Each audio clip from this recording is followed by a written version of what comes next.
WIFTV. TBP, media's just for you and me. WIIFTBP, media's just for you and me.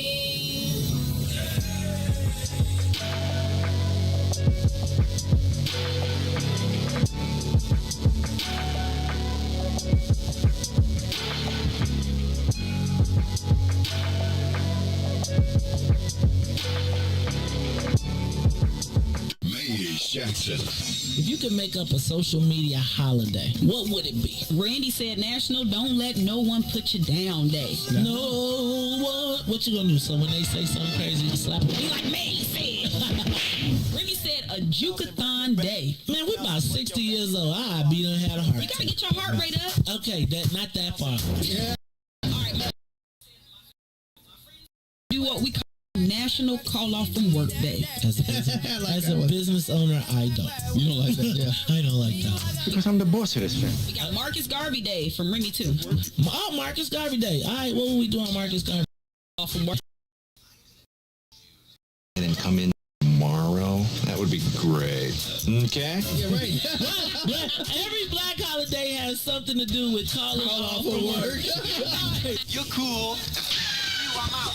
How about National Join a Positive Black Organization Day? Because I don't want to be recruited. I don't want to be recruited and the brothers be like, thank you. Thank you. How about National Tell White People the Truth Day? Tell them how you really feel. You can't handle the truth. Why don't we call that National Black People Get Locked Up Day?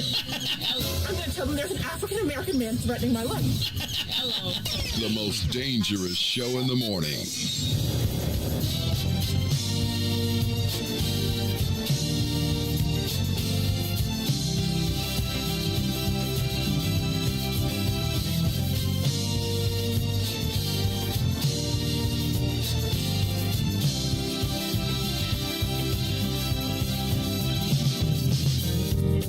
What about my love? Seems you have forgotten love. I do believe that something went wrong somewhere.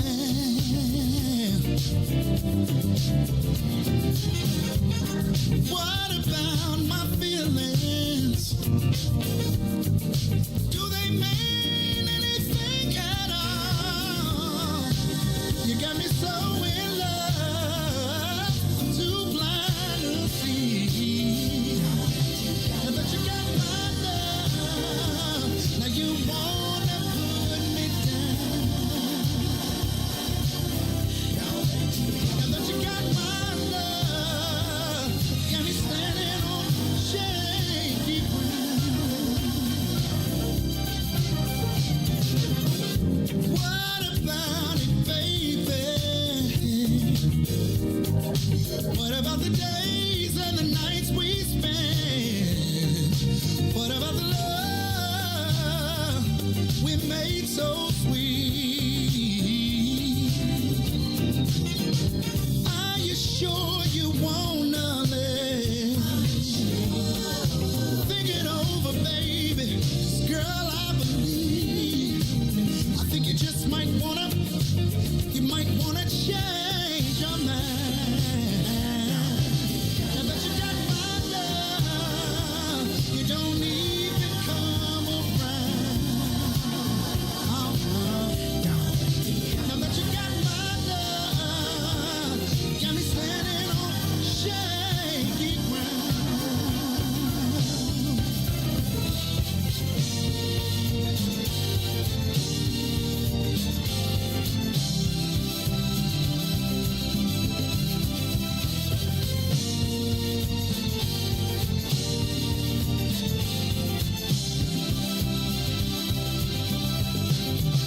What kind of way is that to treat your man? When I gave all that I never had, you got me going through changes of life with you. Are you sure you wanna live? Think it over, babe. 'Cause girl, I believe. I think you just might wanna change your mind.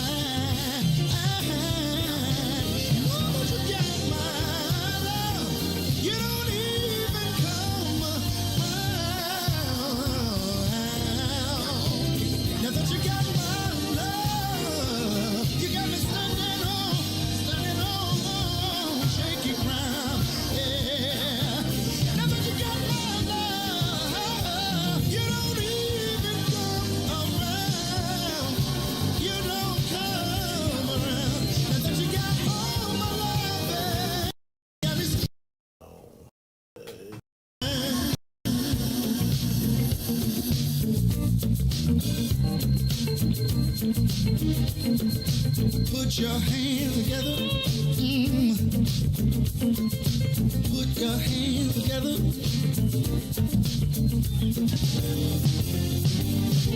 Before you leave out the door, before you leave out the door, baby, won't you change your mind?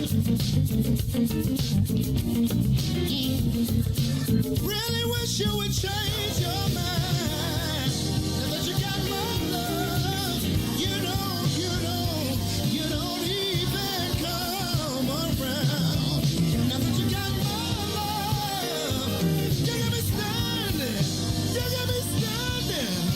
on shaky ground. Now that you got my love, you don't come around. Now that you got all my love, yeah, you got me standing on shaky ground.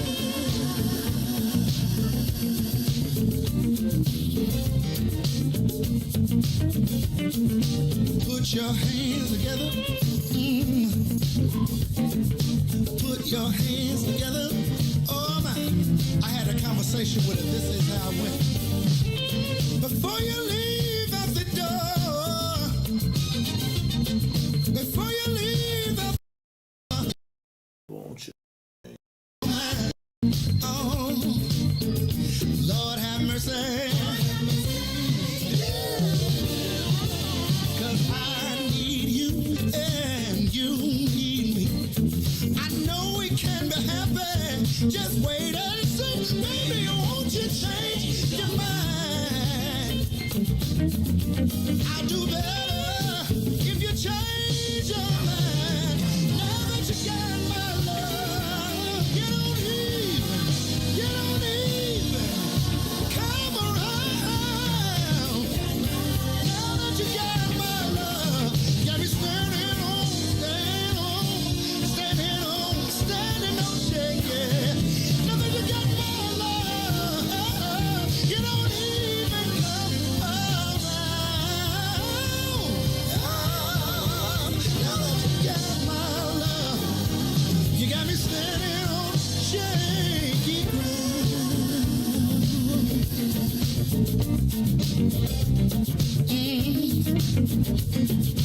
Baby, won't you change your mind? Baby, won't you change your mind? Oh no, I've been hoping, baby.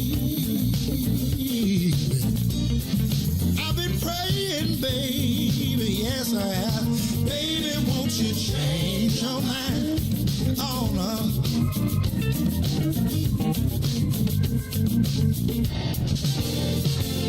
I've been hoping, baby, yeah.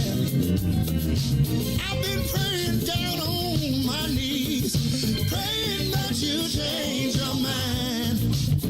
Oh, Lord have mercy, I'll do better if you change your mind. You are listening to the most dangerous show in the morning. This is What's in It for the Black People Radio. Maze Jackson. Maze Jackson, the most vociferous advocate for black people in the world. For Ruthie Moore, for Todd Stoger, I am the host of the Maze Jackson Show, asking every single day, what's in it for the black people? And if you don't like it, you can still tell them Maze said, Mayor Lightfoot, man, we ain't accepting that. We ain't accepting that. Let's go. Yeah.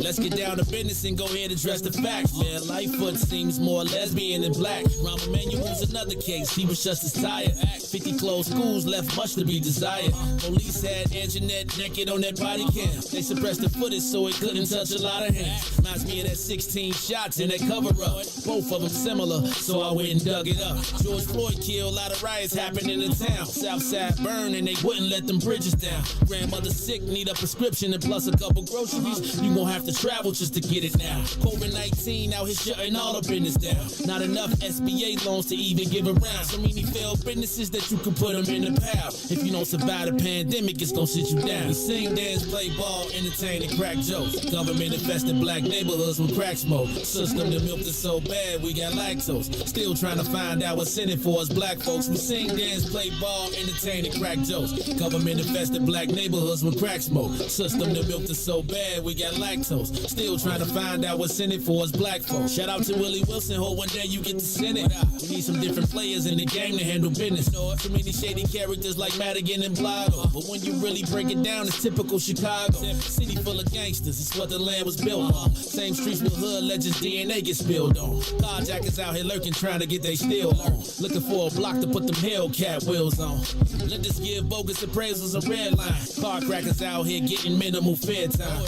And up the seal carry, I stay with the pipe. But Illinois gun laws giving minimal rights. Stay up on the swivel, make sure I'm moving tight. Check all of my mirrors when I pull up to the light. Pick my homie up from out of town, man, he caught a flight. He was hella nervous, told him, shorty, this a way of life. We sing, dance, play ball, entertain, and crack jokes. Government infested black neighborhoods with crack smoke. System that milked us so bad, we got lactose. Still trying to find out what's in it for us black folks. We sing, dance, play ball, entertain, and crack jokes. Government infested black neighborhoods with crack smoke. System that milked us so bad, we got lactose. Still trying to find out what's in it for us black folks.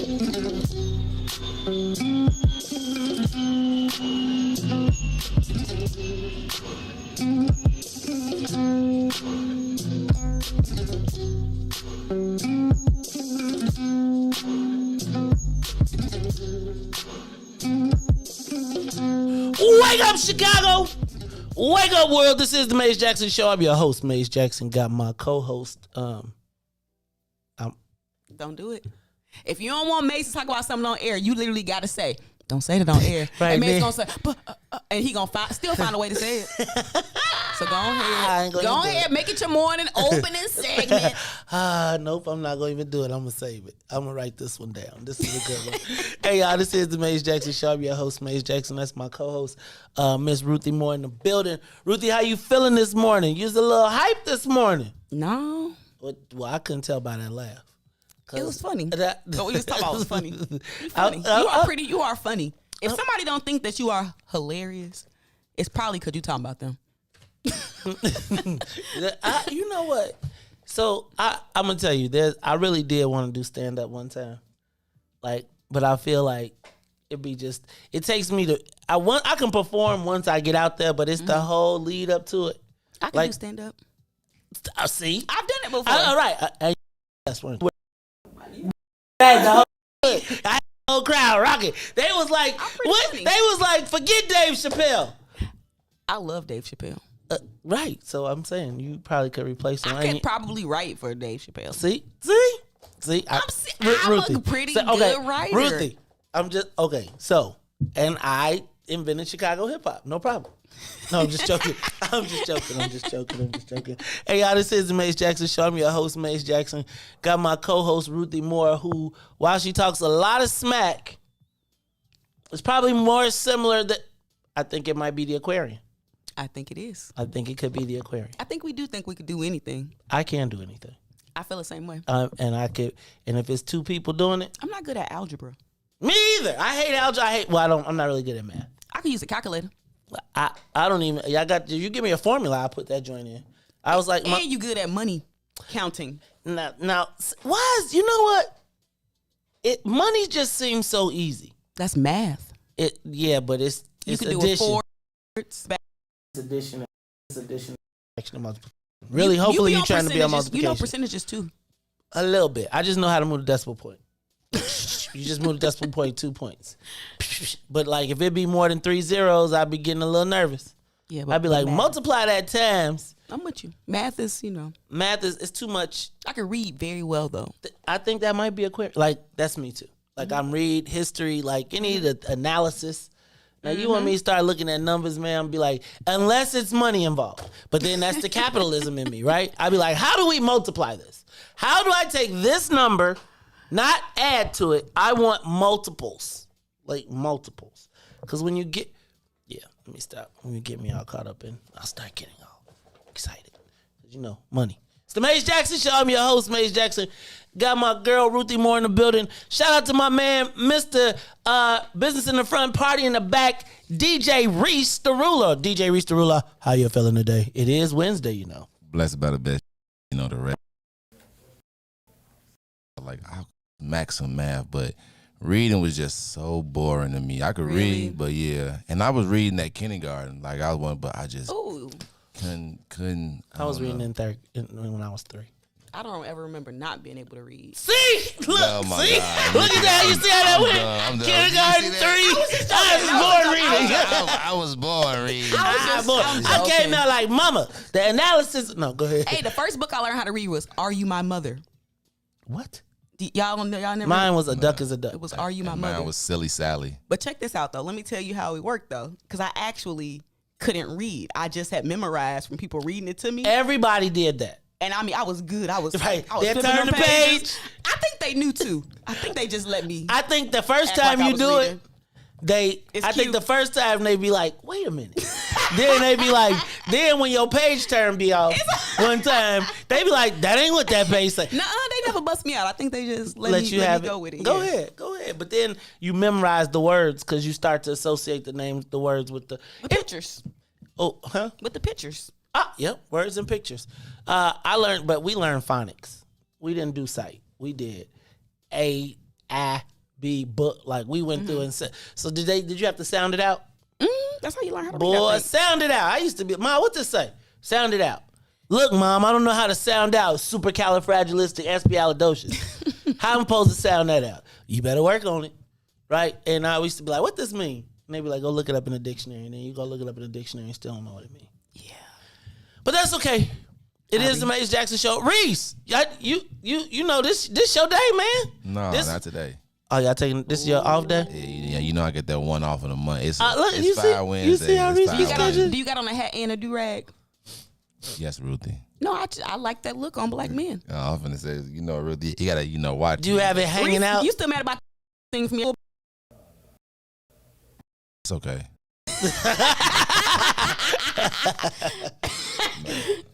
Oh, Jesus. All right, y'all. This is the y'all be Maze holding Jackson Show. grudges. Hey, man. That's what it is. The Maze Jackson Show, where we hold grudges. The grudge show. Right. Like, it's the Maze Jackson Show where we don't like no damn body. We mad at everybody. Okay. I just give them a few more compliments. Appreciate it. You think you slick with that compliment stuff. Yeah, you be thinking, I know Riis like compliments. All men like compliments. That's true. That is true. I think that's a page women could. Right. I think that's a page women miss. They be like, that. You know what? That needs to be a class. I was just thinking about that. I think women need a class. Look at Maze, and his classroom will only consist of the kitchen. Okay. Kitchen, shoeless, right? Yeah, from the kitchen to the lot. Look, you got 3 spots. Let me stop. I'm gonna quit. The triangle class. Right. You are in the Bermuda Triangle when you enter the home. Hey, shout out to everybody who yesterday sent me. Okay, I asked a question yesterday about I need a. Let me back up. Let's do this. We done said what's up to everybody. Hello to the audience. Let's do this, Riis. Let's get the soul plane up to 60,000 feet. We are up and away. It's the Maze Jackson Show. I'm your host, Maze Jackson. Ruthie Moore, DJ Riis the Ruler, all rocking on the things. You know, Todd really done took this Monday thing serious.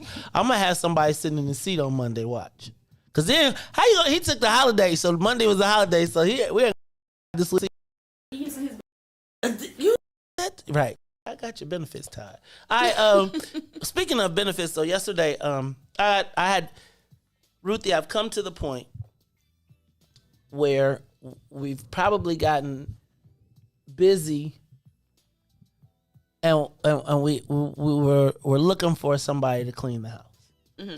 So last time I had somebody clean the house, Ruthie, we came up short. I'm not gonna say no names, but I must tell you, I've had a variety of cleaning people in my life. Mm-hmm. Most of them of Polish descent. Okay. In another life. Now that I am all about the blackness, I hired a black cleaning company and we came up short. And so not only did I get charged an exorbitant amount of money, Mm-hmm. I then also, Ruthie, wound up short on some items that I had to replace because I had, so Carrie came up short, actually. And I had to pay for it because I hired the cleaning company on some black powder. Organic. You know, so I, like, yesterday I said, so I swore off of cleaning people, and I was cleaning my house, and we clean the house, and it's just, it sometimes it gets to be too much. It's like when you get, like once you get off the first floor, and you be on floor 2, you be like, the third floor, I get the third floor, but then it be Monday, and you be like, golly, you take your whole weekend to clean the crib. So we decided to go out again and try and find a cleaning person. And I must tell you that yesterday, that I put that out, and y'all came up with, like, I didn't realize there was that many black cleaning companies in the city. So I made a decision yesterday. I will not name the name, just in case anything comes up short, but I'm telling you now. Tell me off air so I can know. Was it one of them black organic cleaning companies that they only use, like, I'm not organic talking products? I can't talk about it. That'd be that one time that the might be hot. You know, you got to go with the ones that use bleach. Right. You know what? Can I just say this? I appreciate the organic stuff in the world, but I do feel like if you got bleach make everything better. You know, you can go, like. You know the Rona going around. I don't know if vinegar clean the Rona. Oh, Jesus. I don't know if you can sage the Rona out now. Oh, Lord. So I'm just telling y'all, I'm excited to get the. I want to thank everybody for all their suggestions yesterday, and I will tell you how it went. But thank you. All right, let me run through some of these headlines very quickly. Summer summary, the bloody 21 is what we're gonna call it, because this was the bloodiest summer in the last 3 years, and we're already surpassed the murder totals of 2019 for the whole year, and I still don't even think summer is over. I just think they called yesterday summer over so that they could stop the clock. Good one. Right? They got to stop the clock. So we're going to talk about that a little bit later. 9/11, 20 years. 20 years ago. Man, it's coming up. So if you turn on the TV and you're wondering why are you seeing all these repeats. And what I've noticed is they have not been showing the planes going into the buildings anymore. They show pre and I'm not. And I will never forget laying in bed and watching Good Morning America. And I saw the building on fire. And I thought it was a replay. I was like, is this the anniversary of the first time they hit them bad boys? And that second plane went in and I was like, oh my God. And I'll never forget that as long as I live. Mm-hmm. And so I think I am going to make sure that we do a little bit of discussion on 9/11 because that was a, man, 20 years. Think about what has occurred in those 20 years. Think about we went from the all-time high of America patriotism in my lifetime to now being the all-time low. Well, I think because we've discovered that it's like this was manufactured patriotism. We knew it was right away. We all feel duped. Oh, okay. All right. Hey, I'm glad I didn't go to the Army. Because I was Ruthie. I was literally like, you probably be done by now, though. No, the war still would have been going. I mean, I'd have been done, but my boy had a leg. Or, it could have been any time. Man. That's true. I was really feeling patriotic. I was like, we're going to stop Universal Maze Jack Enterprises and we're going to go be like Rambo. I think I had some American flag stuff. See? I think we all did. CPD is getting a new 8-year contract. It's passed unanimously out of committee. So it looks like they'll finish that up. We'll talk about that a little bit later. Prosecutors and the police fight over charges. I'm not going to get too far into this story, but you all should check that story out in the Sun-Times about the murder of the 7-year-old and the fight between the police and the prosecutors over whether to charge or not. Former U.S. Senator Adlai Stevenson died. When you hear people say you're on the Stevenson, that's who it was named after. He was a former U.S. Senator. The Stevenson is what, 55? Yeah. 55, right? So the Adlai Stevenson, 55. So the namesake of 55 passed yesterday at 84, I believe. That's how you get to Illinois State. That's the thing. 55. That's the thing. 57, that's how you have to go down and cross over, but if you take 55, it take you right there. But that's the thing. Like Illinois State, that's the thing. Like what, the Bone Center? Oh, Riis. Yeah, my son go there, so that's the thing. How you get there? You take 57? 55. Okay. You know what? Okay, so let me tell you. So I know that because from Champaign to Bloomington, from Bolingbrook to Bloomington is 99 miles. That's the sign. So I always, when I was a kid, but I didn't know Illinois State was there. But that's also the way you go to Springfield. 55? 55, or you can take 57 and do the same thing and cross over. Okay. Well, you take 57 and then you got to cross over in Champaign to go across. Interesting. But if you take 55, it's a straight shot to Springfield too. Taliban formed their own government. Do y'all think they're going to have a Department of Tourism? Like, you think anybody's going to go tour Afghanistan? Like, is it going to be like... I'm not touching this one. I'm not. Okay, I'm just saying. Like, what that government look like? What is the welcome when you get off the plane? What do it be like? Welcome to Afghanistan. They'll put a hood on you when you get off the plane. What? I'm just saying. I'm just saying. All right. How about this one? Pitchfork weekend.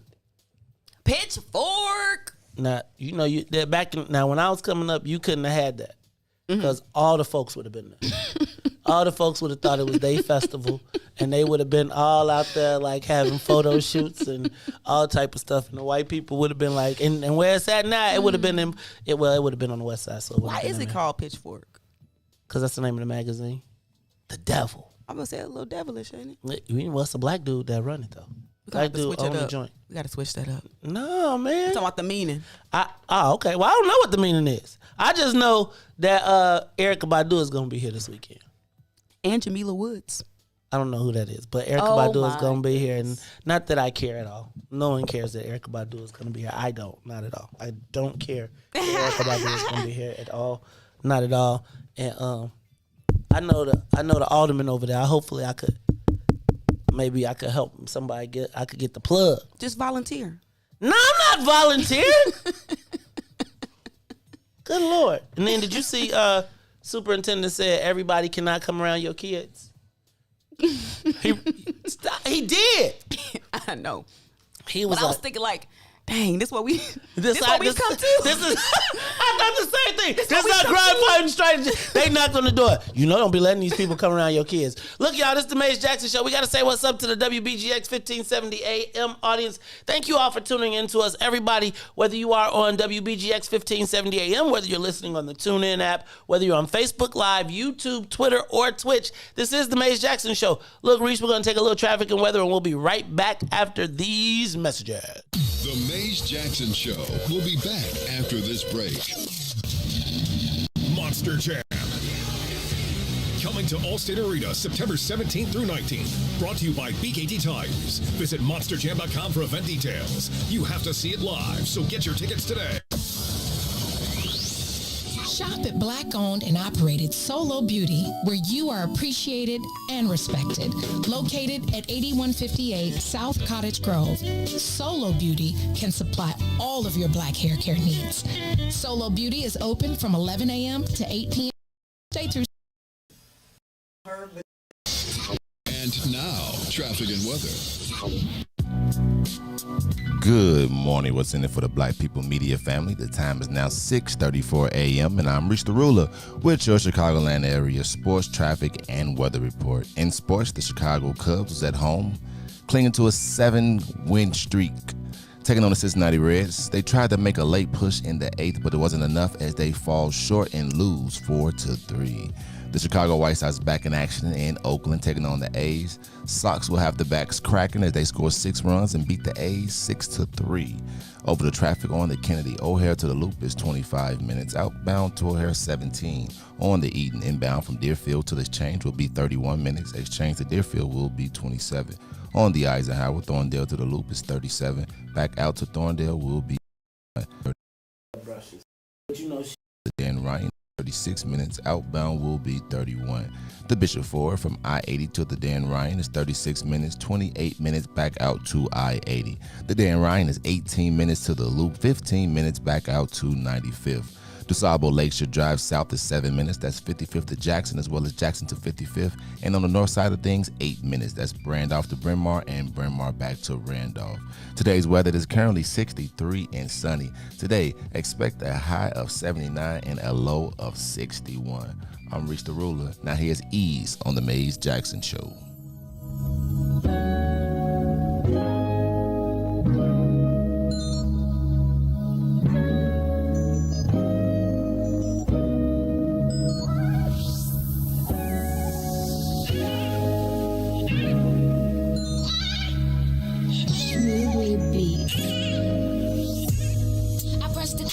Keep calling it. Give you some love and you want all of it. I'm out here working, nigga, get a grip. I'm just trying to touch a mill if you just wanna coexist. I say you clingy and you contradict. Give you my heart, you think it's counterfeit. Give you my word and you won't trust in it. What's the point of loving me if you don't know what trust is? I need the ease you give now. Please don't back down on me. You've got the attention I need. Put your pride aside for me. Oh, 'cause I need that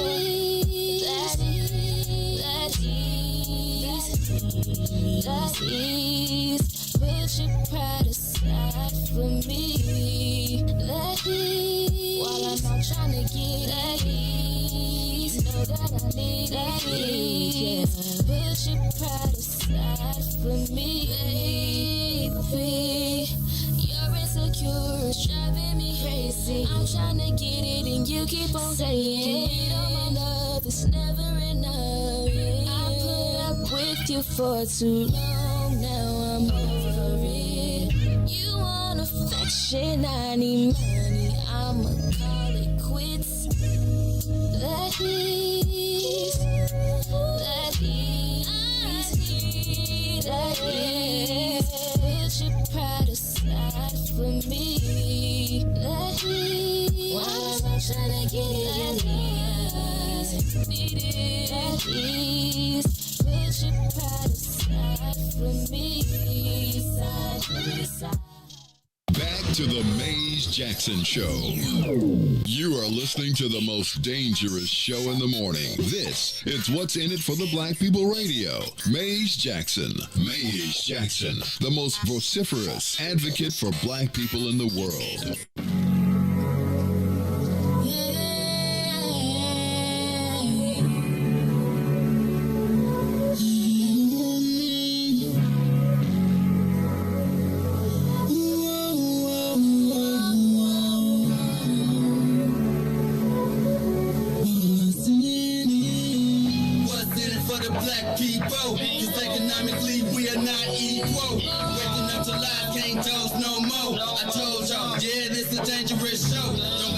Church if you ain't trying to help us. Don't even try to be around and can't protect us. We see the lies now of the politicians. We need money and no symbolism. It's Maze and Riis and Ruthie and Todd explaining how we all come from God, giving us tools to beat the odds. If we united, our movement gon' stop. If they ain't trying to help us, they ain't trying to do nothing. We gotta do something, we gotta stop running. It's time to confront the problem. Really, you expect you oppressed to solve them.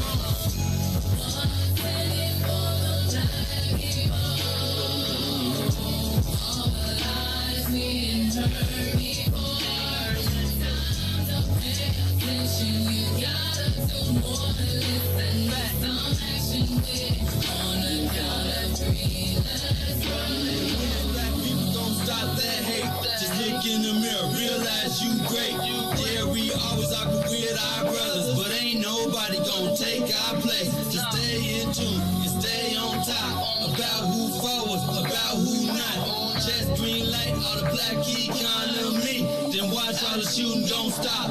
To my black people in power, just remember we put you in power. If you really wanna save all the black princesses, be Mario and not Bowser. They gave us a hard job. We gon' make it if we do it together. Divided we fall, we gotta evolve. With confidence, you are ready before you started. With no confidence in the people, we always gon' hate the people.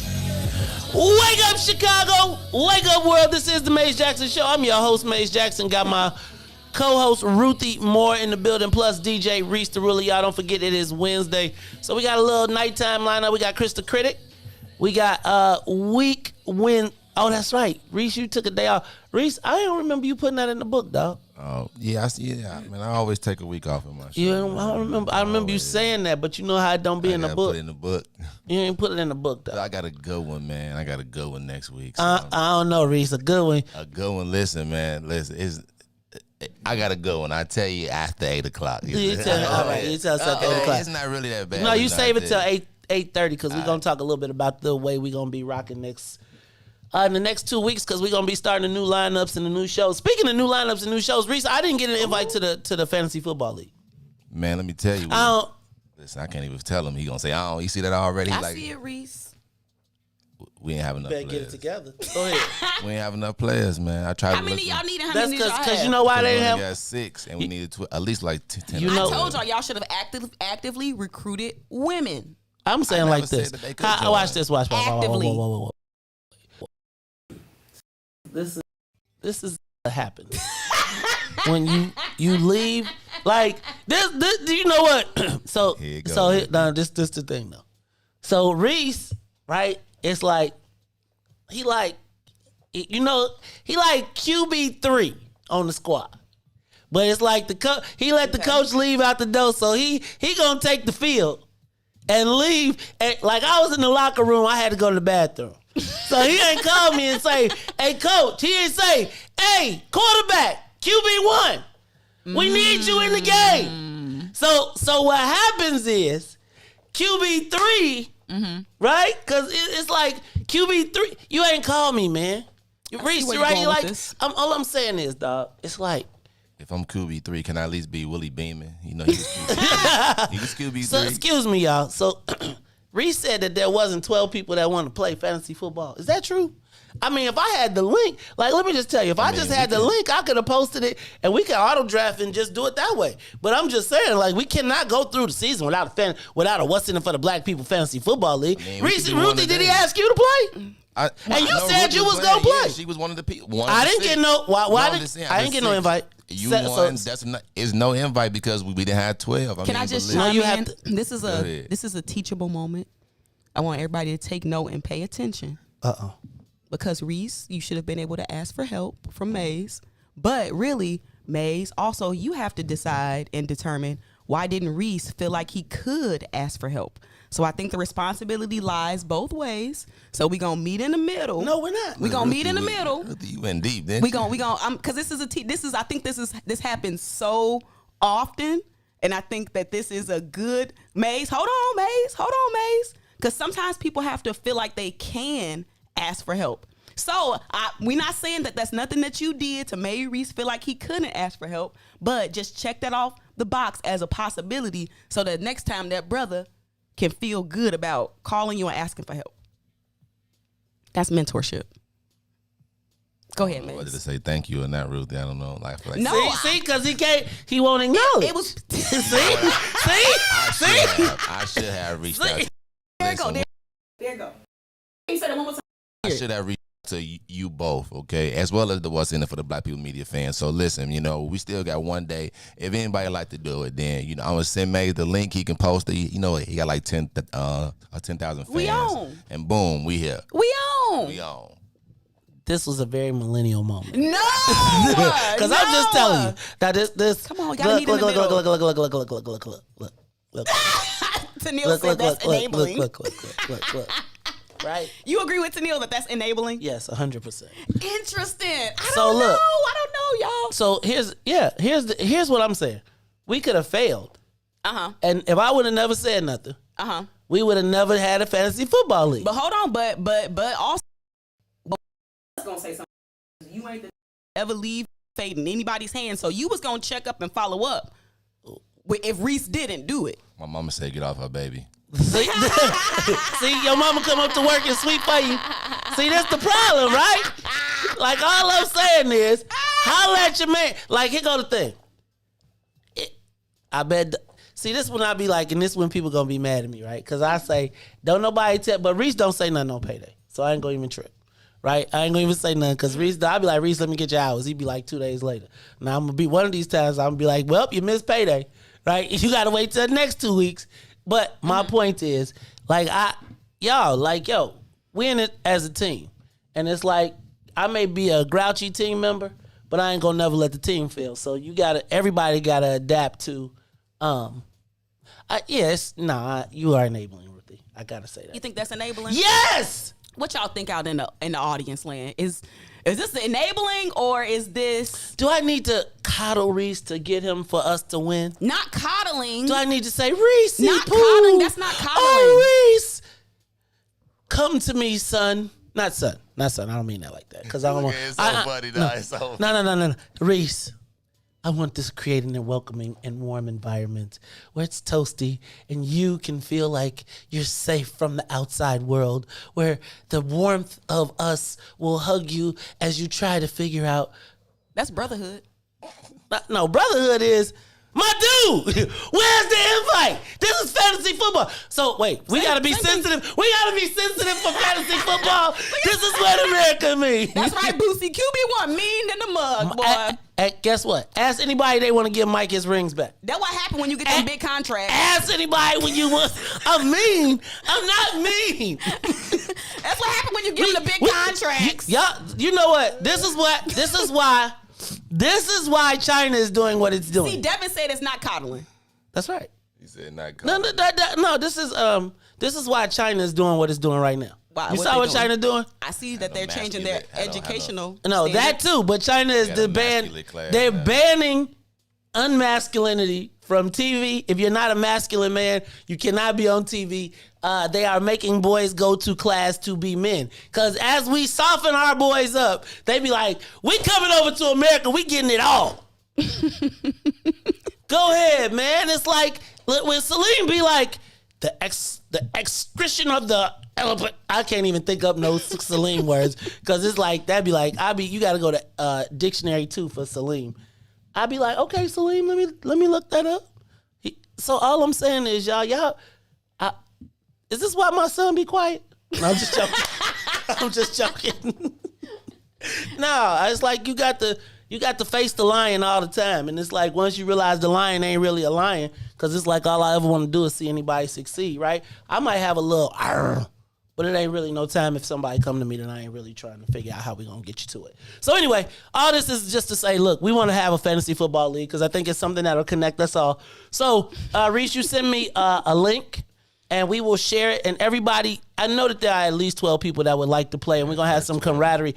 Riis has got a whole slate of events planned for you. There's going to be some live interactions. There's going to be some great stuff. So and I think he's trying to talk me into buying a belt. Right? Trying to talk me into buying a world championship belt. It's like the $299. So we're going to do a paid league and a free league. Riis, because I think this is a thing that, I think this is something that we should grow and we can develop an audience. So look, Riis, we're going to have a free league. Let's have a paid league. I think you put those things up, we share them. We'll have both of them. Let's set those things up and we'll get it cracking. Whether you want to draft tonight, tomorrow, or we want to do an auto draft, I'm all good with however we do it, but let's get it done. Henry Hartsfeld is trying to go because he won.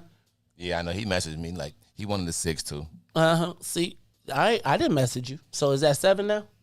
You was already in the 6. Man. I didn't even get no invite. How could I be in the 6? I didn't even get no invite. Everybody likes to be. Ruthie, I'm hurt. See, Riis, you should have asked Mays. Did he want to get an invite to play so that maybe he wouldn't have been so sensitive? Lord have mercy. I don't know. This is why I can't. See this. Hazing. He's hazing me. Intergenerational. Yes, it is. Toughen up. It's the Mays Jackson Show. Ruthie, don't be around.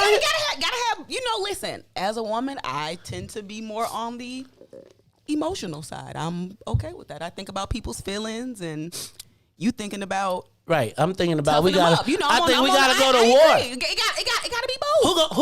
Who gonna make sure y'all straight when it go down? Not the scary boys. I'm gonna call Mays. Thank you. And I'm gonna have a sword.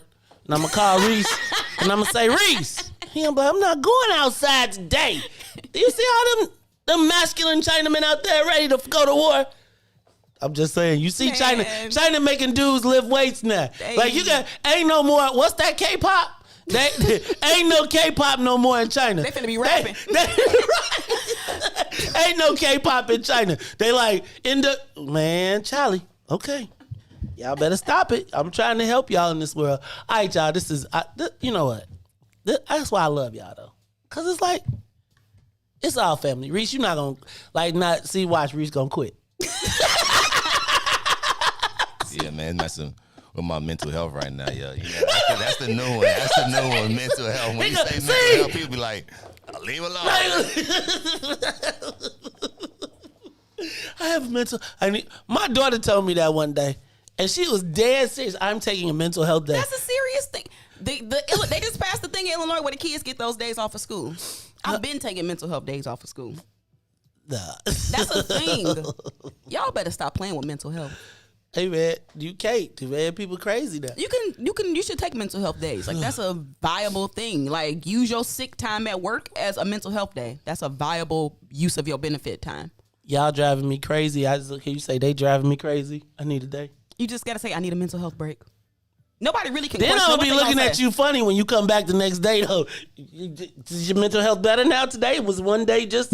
It was just enough. You ain't gotta go to. I'm just saying. If you take a mental health day, I'm just saying. I can't say nothing, but I am gonna be looking like you took a mental health day. What was wrong with you? Well, did you? No, but I'm saying you fixed your mental health in one day. Now, I would be checking. You know how we get a metal detector. See, that's why I ain't gonna come to Maze with my mental health issues. That's you just gotta say I got cramps. That's mental health too. You know what? So I'm gonna tell you, if you say you got cramps, though, ain't no dude asking no questions. We know. That's it. Cramps. I got it. Tap. No, you can just. Nauseous. You could be irritable. No, but I'm saying all you gotta do all these things. Like, but if you want a dude not to even ask no question, you don't want like the boss, nobody. Kind of like you gotta wash your hair. Poof. Huh? Kind of like you gotta. I'm washing my hair tonight. Poof. You be like, I'm done. No problems. No questions. I don't even. No discussion. I got cramps. Nope. You need to leave. You're right. Your Uber is 4 minutes away. But I will say the only thing about having cramps is that anytime your stomach hurt, like when you young, your parents gonna say, "Oh, you probably just got cramps." And you like, no, I have an ulcer. This is not my period. I have an ulcer, Mom. Did you say? Don't say the word. What word? Period.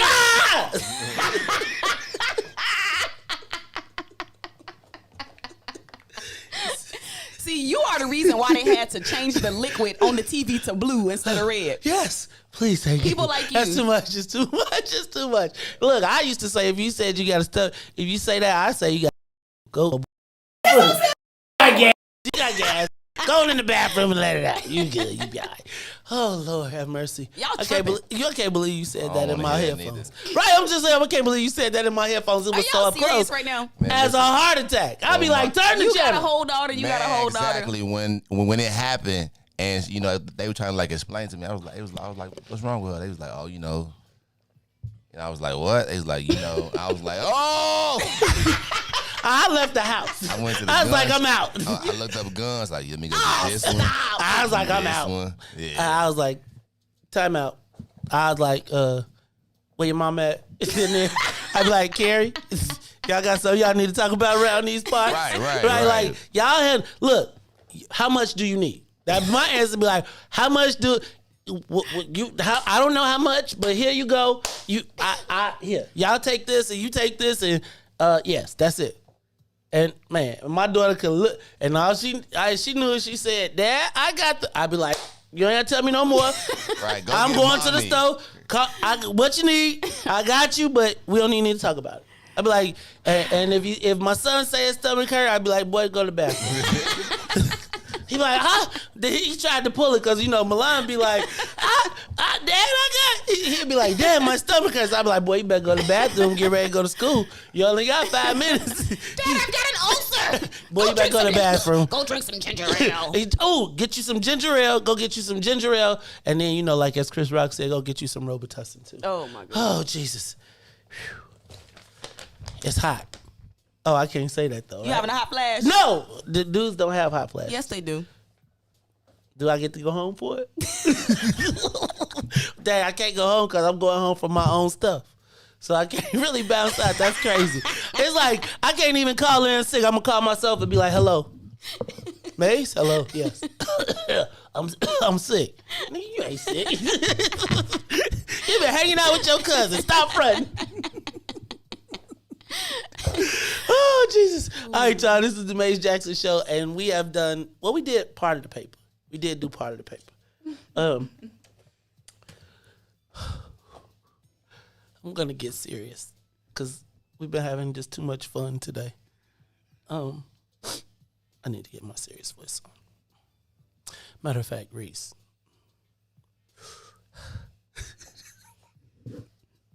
Could you please give me the big voice? It's time for the social media question of the day. Yesterday, we had Alderman Ray Lopez on the show. And there was quite a bit of conversation and a lot of things that happened. But one of the things that jumped out of me yesterday in our conversation was this concept of the violence being manufactured.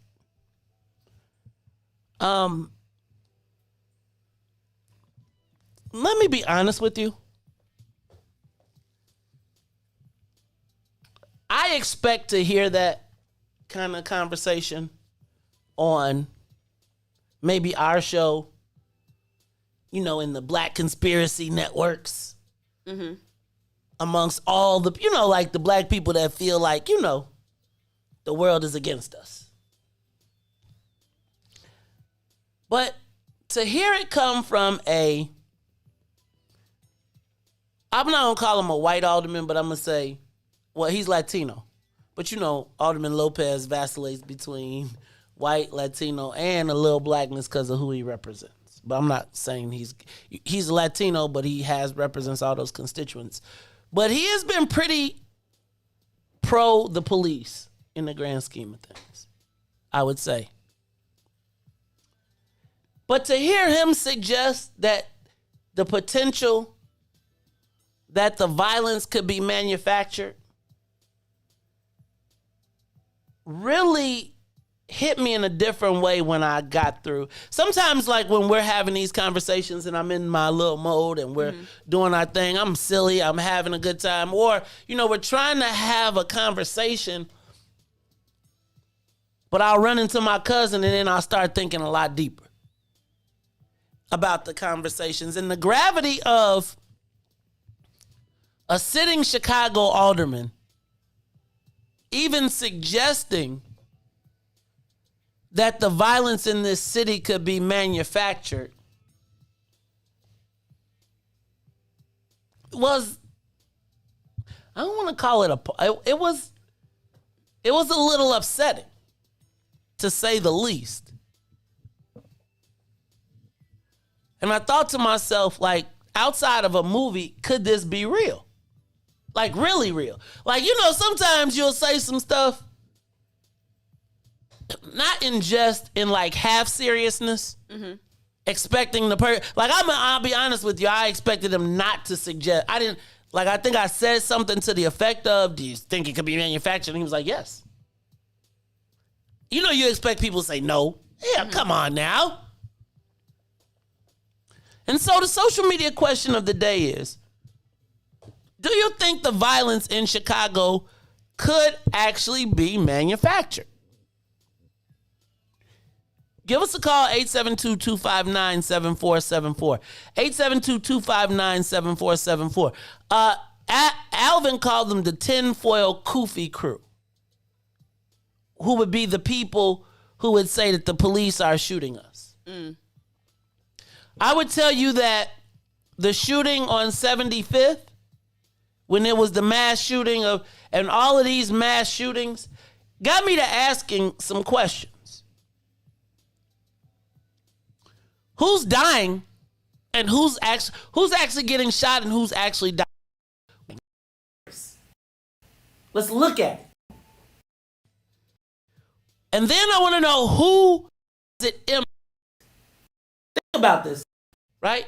When I say who does it impact, obviously it impacts the black community while causing limited to no harm to white folks. They hear about it, but it doesn't really impact them outside of the carjackings. Is the population that's being impacted expendable? Like, there's a blue shot. Like, I mean, like, what is the net effect? We leave.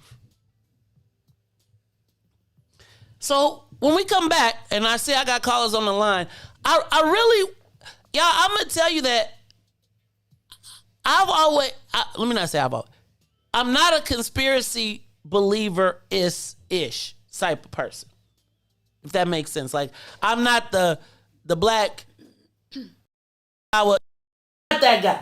Like, but the concept that we could be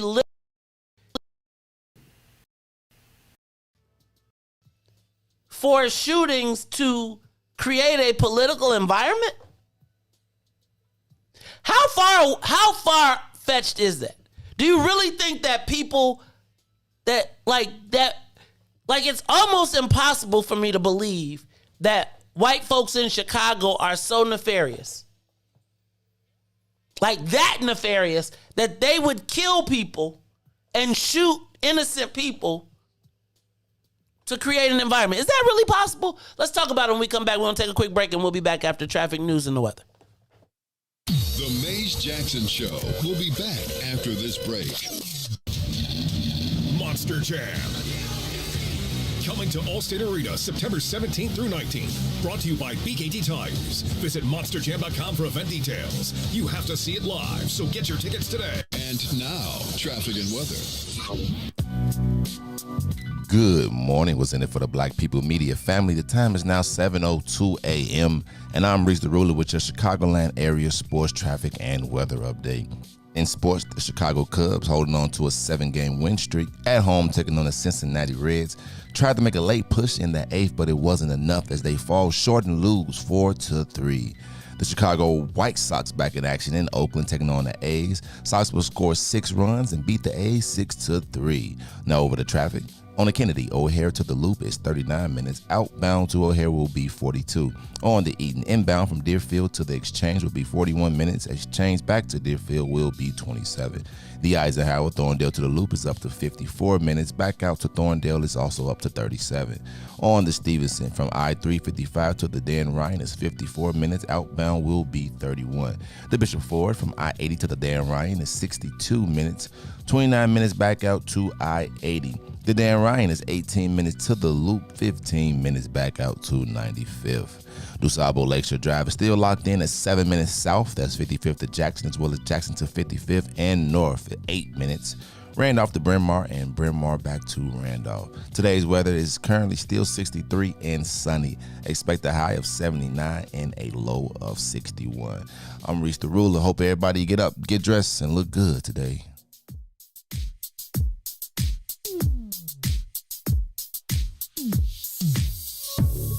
I don't know what you did, but you did it right. Girl, you make it look so easy. Everywhere you go, heads turning left and right. Can't say you a dime, you're a 20 piece. Cause girl, you're the reason I be acting funny. Everything in me telling me don't let you get away. And all the guys looking like they wanna love you. Every day I'm your body, got not over my dead body. Why you gotta look so good? Why you gotta look so good? Why you gotta look so good? With your hair done, nails done, when you put that grown on, why you gotta look so good? Good, good, good, good. With your hair done, nails done, when you put that groove on, girl, why you gotta look so good? I can look and see you're not an average chick. You're shutting it down everywhere you go. Girl, I want you as bad as I want a check. Cause you're sexy from head to toe. Girl, you're the reason I be acting funny. Everything in me telling me all that you get away. And all the guys looking like they wanna love you. Every day I'm your body, but not over my dead body. Why you gotta look so good? Why you gotta look so good? Why you gotta look so good? With your hair done, nails done, when you put your grown on.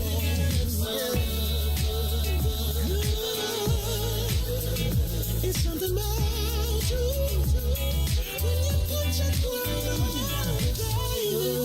When you're waking up straight out of bed, girl, why you gotta look so good? When you're at the job just taking a break, girl, why you gotta look so good? In the club turning up, why you gotta look so good? On the dance floor giving more, why you gotta look so good? Why you gotta look so good? Why you gotta look so good?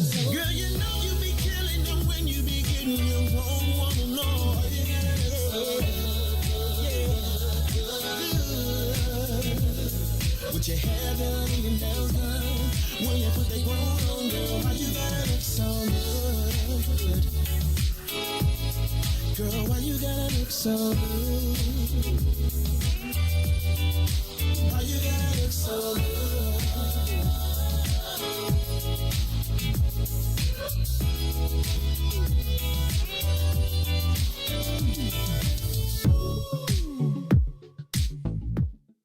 Back to the Maze Jackson Show.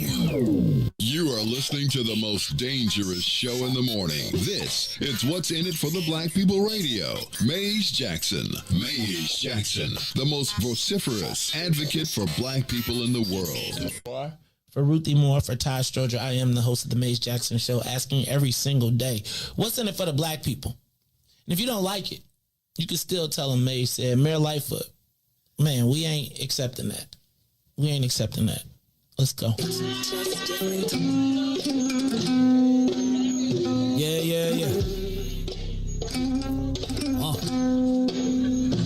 Let's get down to business and go ahead and address the facts, man. Lightfoot seems more lesbian than black. Rahm Emanuel's another case. He was just as tired. 50 closed schools left much to be desired. Police had Anjanette naked on that body cam. They suppressed the footage so it couldn't touch a lot of hands. Reminds me of that 16 shots in that cover-up. Both of them similar, so I went and dug it up. George Floyd killed, a lot of riots happened in the town. Southside burned and they wouldn't let them bridges down. Grandmother sick, need a prescription and plus a couple groceries. You gon' have to travel just to get it now. COVID-19 out here shutting all the business down. Not enough SBA loans to even give around. So many failed businesses that you can put them in the pile. If you don't survive the pandemic, it's gonna sit you down. We sing, dance, play ball, entertain, and crack jokes. Government infested black neighborhoods with crack smoke. System that milked us so bad we got lactose. Still trying to find out what's in it for us black folks. We sing, dance, play ball, entertain, and crack jokes. Government infested black neighborhoods with crack smoke. System that milked us so bad we got lactose. Still trying to find out what's in it for us black folks. Shout out to Willie Wilson, hope one day you get to send it.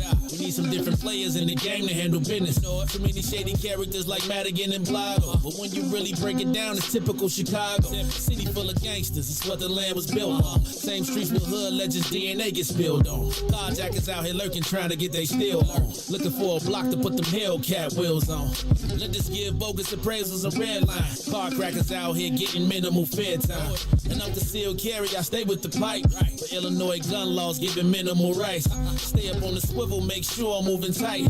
Check all of my mirrors when I pull up to the light. Pick my homie up from out of town, man, he caught a flight. He was hella nervous, told him, shorty, this a way of life. We sing, dance, play ball, entertain, and crack jokes. Government infested black neighborhoods with crack smoke. System that milked us so bad we got lactose. Still trying to find out what's in it for us black folks. We sing, dance, play ball, entertain, and crack jokes. Government infested black neighborhoods with crack smoke. System that milked us so so bad we got lactose. Still trying to find out what's in it for us black folks.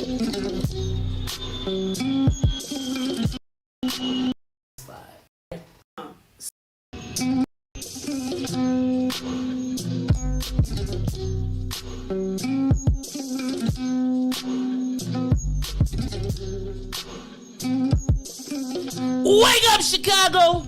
Wake up, world! This is the Maze Jackson Show. I'm your host, Maze Jackson.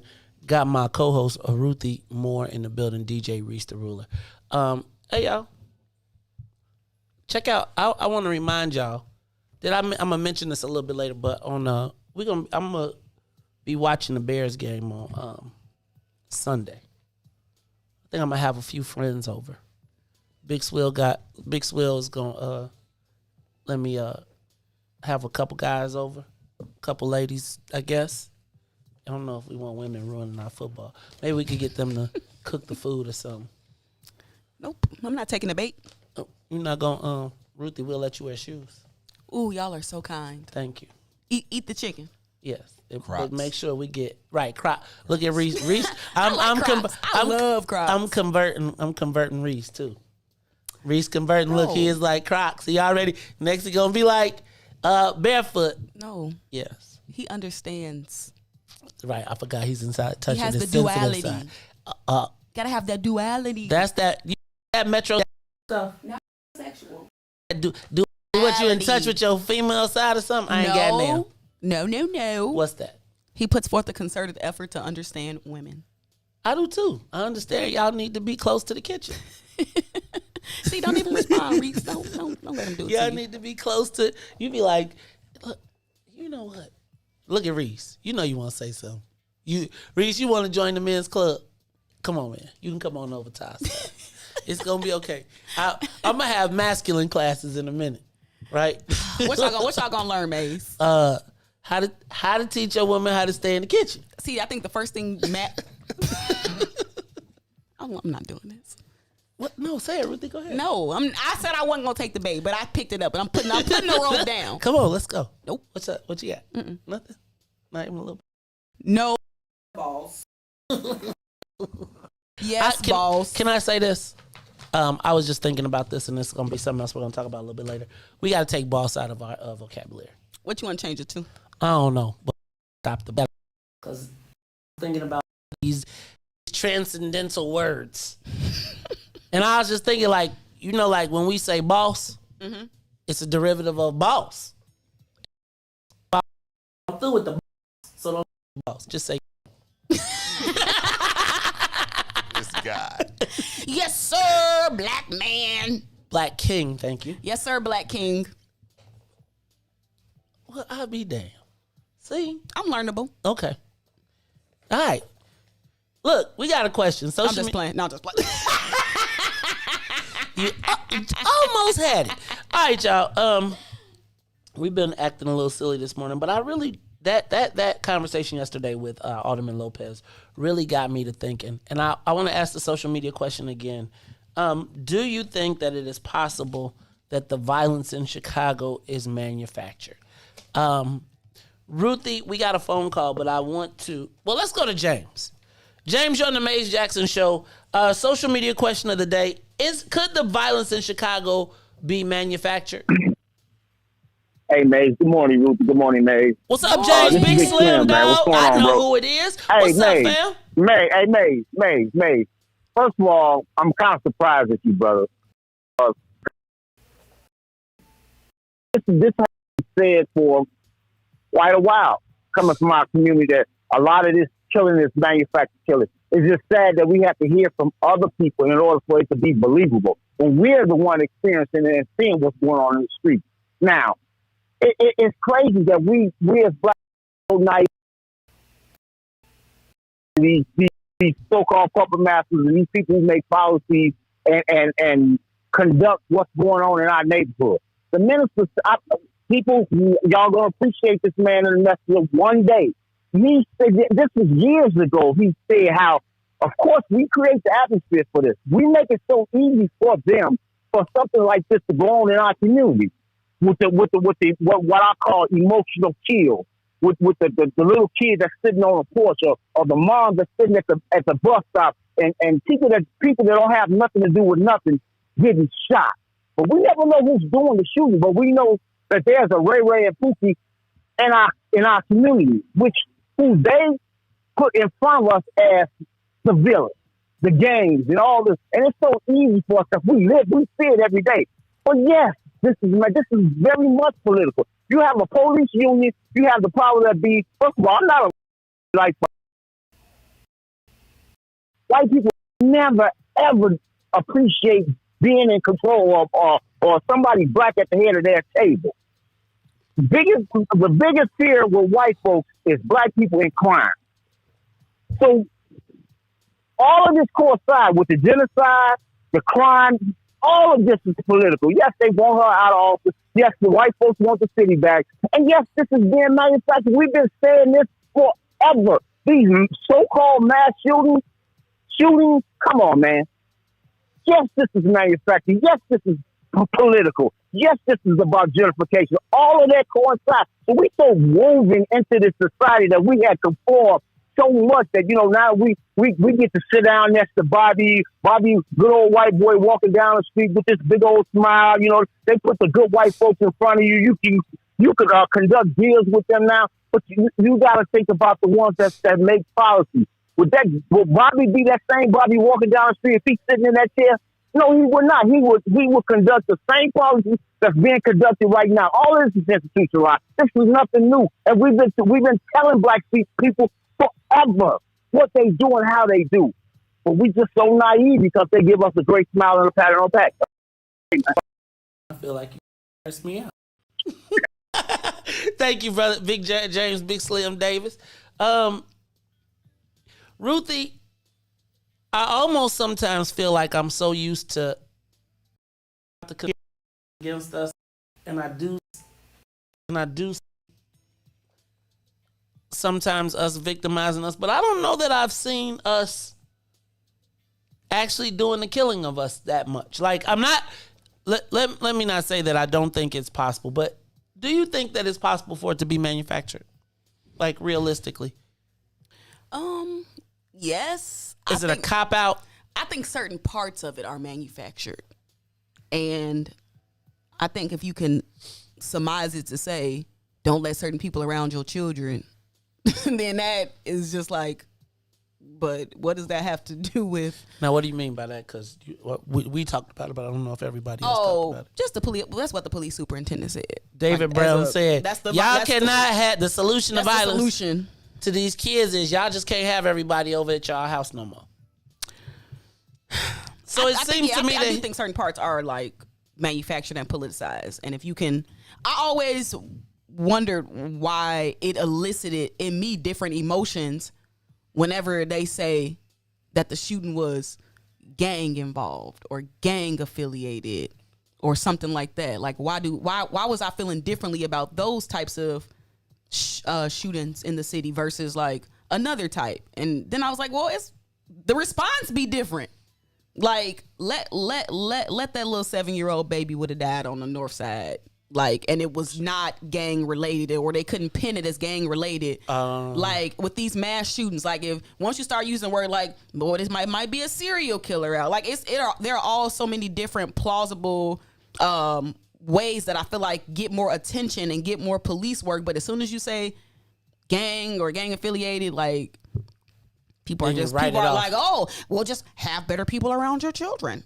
You know what? That's it's funny because I was thinking about that, like when the cops used to be like, it's drug related. Remember, like if somebody got killed and the whole thing was, well, maybe don't. Let me not say.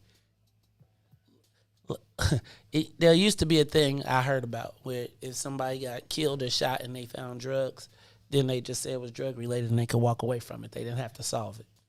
And it seems like that's the same thing that they're doing with the gang related, it seems like to me. Let's go to the live line. Brother Frank, hey man, take us off speakerphone and talk to us. What's up, Brother Frank? How you feeling this morning? I'm feeling great. Every time I wake up and your show is on, I'm feeling great. Good morning to you. Good morning to Ruthie. And good morning to Riis. You know, some brother Mays, there's nothing wrong whatsoever with looking at things from all different angles. Because that's where I view things. That's only going to really find the truth. But our problem is, whenever the ugly truth point at us or a segment within us, we don't see it. You know what I'm saying? There has been no reports or incidents after any of these shootings of a car full of white people being seen speeding away or before or after cruising around. Hispanic, Asian, whatever. This is us. Okay? That was not a car full of white people jumping down. Not two white people that shot Padilla Pennington because of the color of the uniform. There was not two white men that assassinated that 9-year-old child in the alley because his father was a rival gang member. I can keep going on and on and on. We are witnesses of chickens coming home to roost.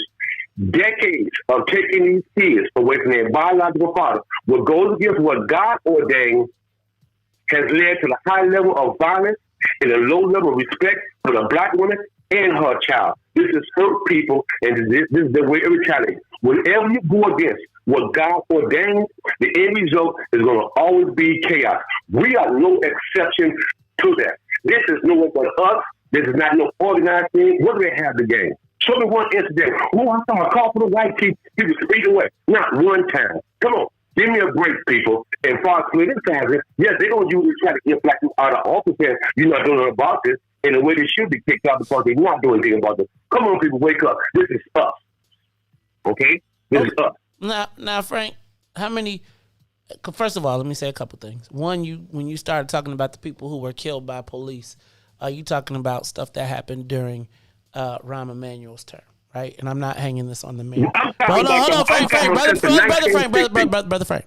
Let me finish. Right? Okay. I'm talking about right now. Okay. Right now, we are experiencing what is a 30-year high in the last 3 years, right? Mm-hmm. In the last 3 years. And in the last 3 years, what we've seen is that there has been a plethora of killings and shootings in the black nehborhoods, right? That none of them have been solved. We have less than a 10% clearance rate, and we are 100% blaming ourselves without knowing who is there. Who else is involved? Is there any... Let me ask, Brother Frank, is there a benefit to white people with black people killing each other? Brother Frank? Yes, it is. Is there a benefit... When you think about population... Is there a benefit when you think about population...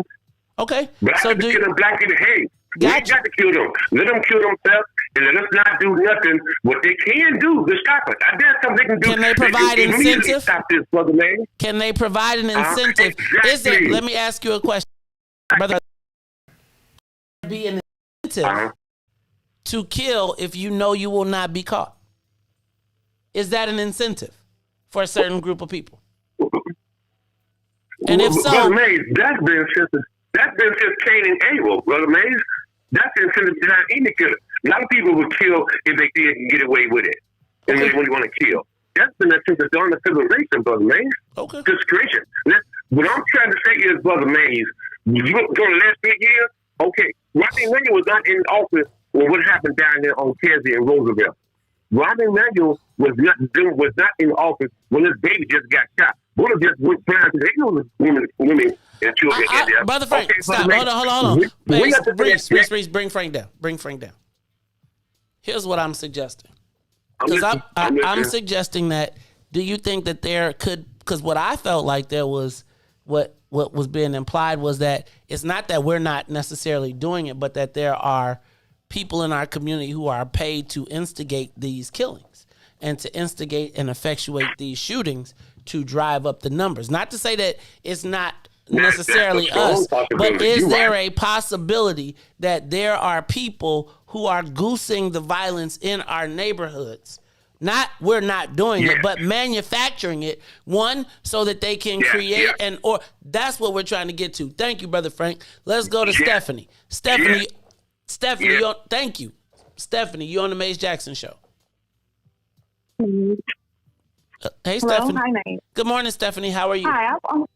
Good morning. Good morning, Maze and Ruthie. I'm a first-time caller, so I'm a little nervous. Don't be nervous. We got you.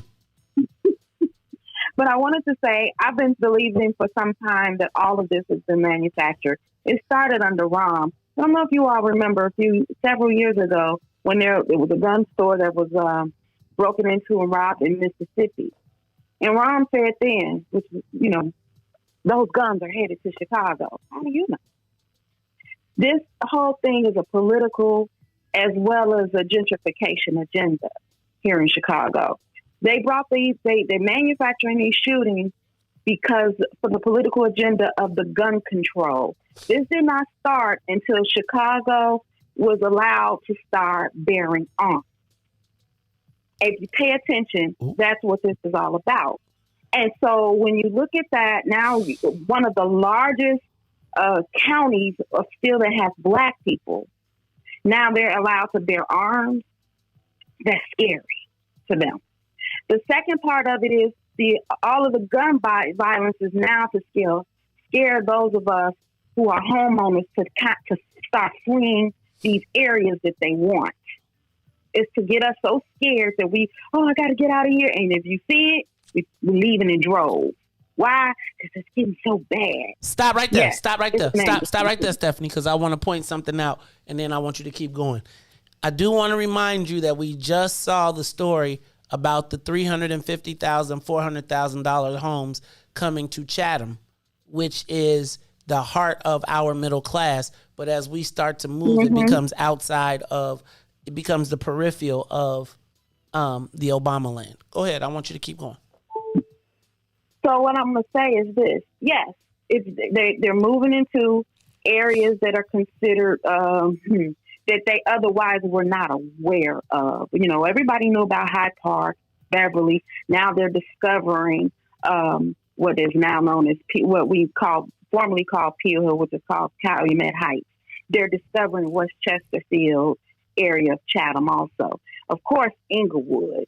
And I can tell you, I know I have family in Inglewood. And when they migrated to Inglewood, they were told when they first moved in Inglewood that the crime was purposely pushed west.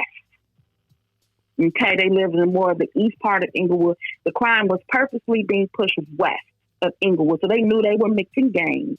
They knew they were mixing drug dealers and territories and stuff like that.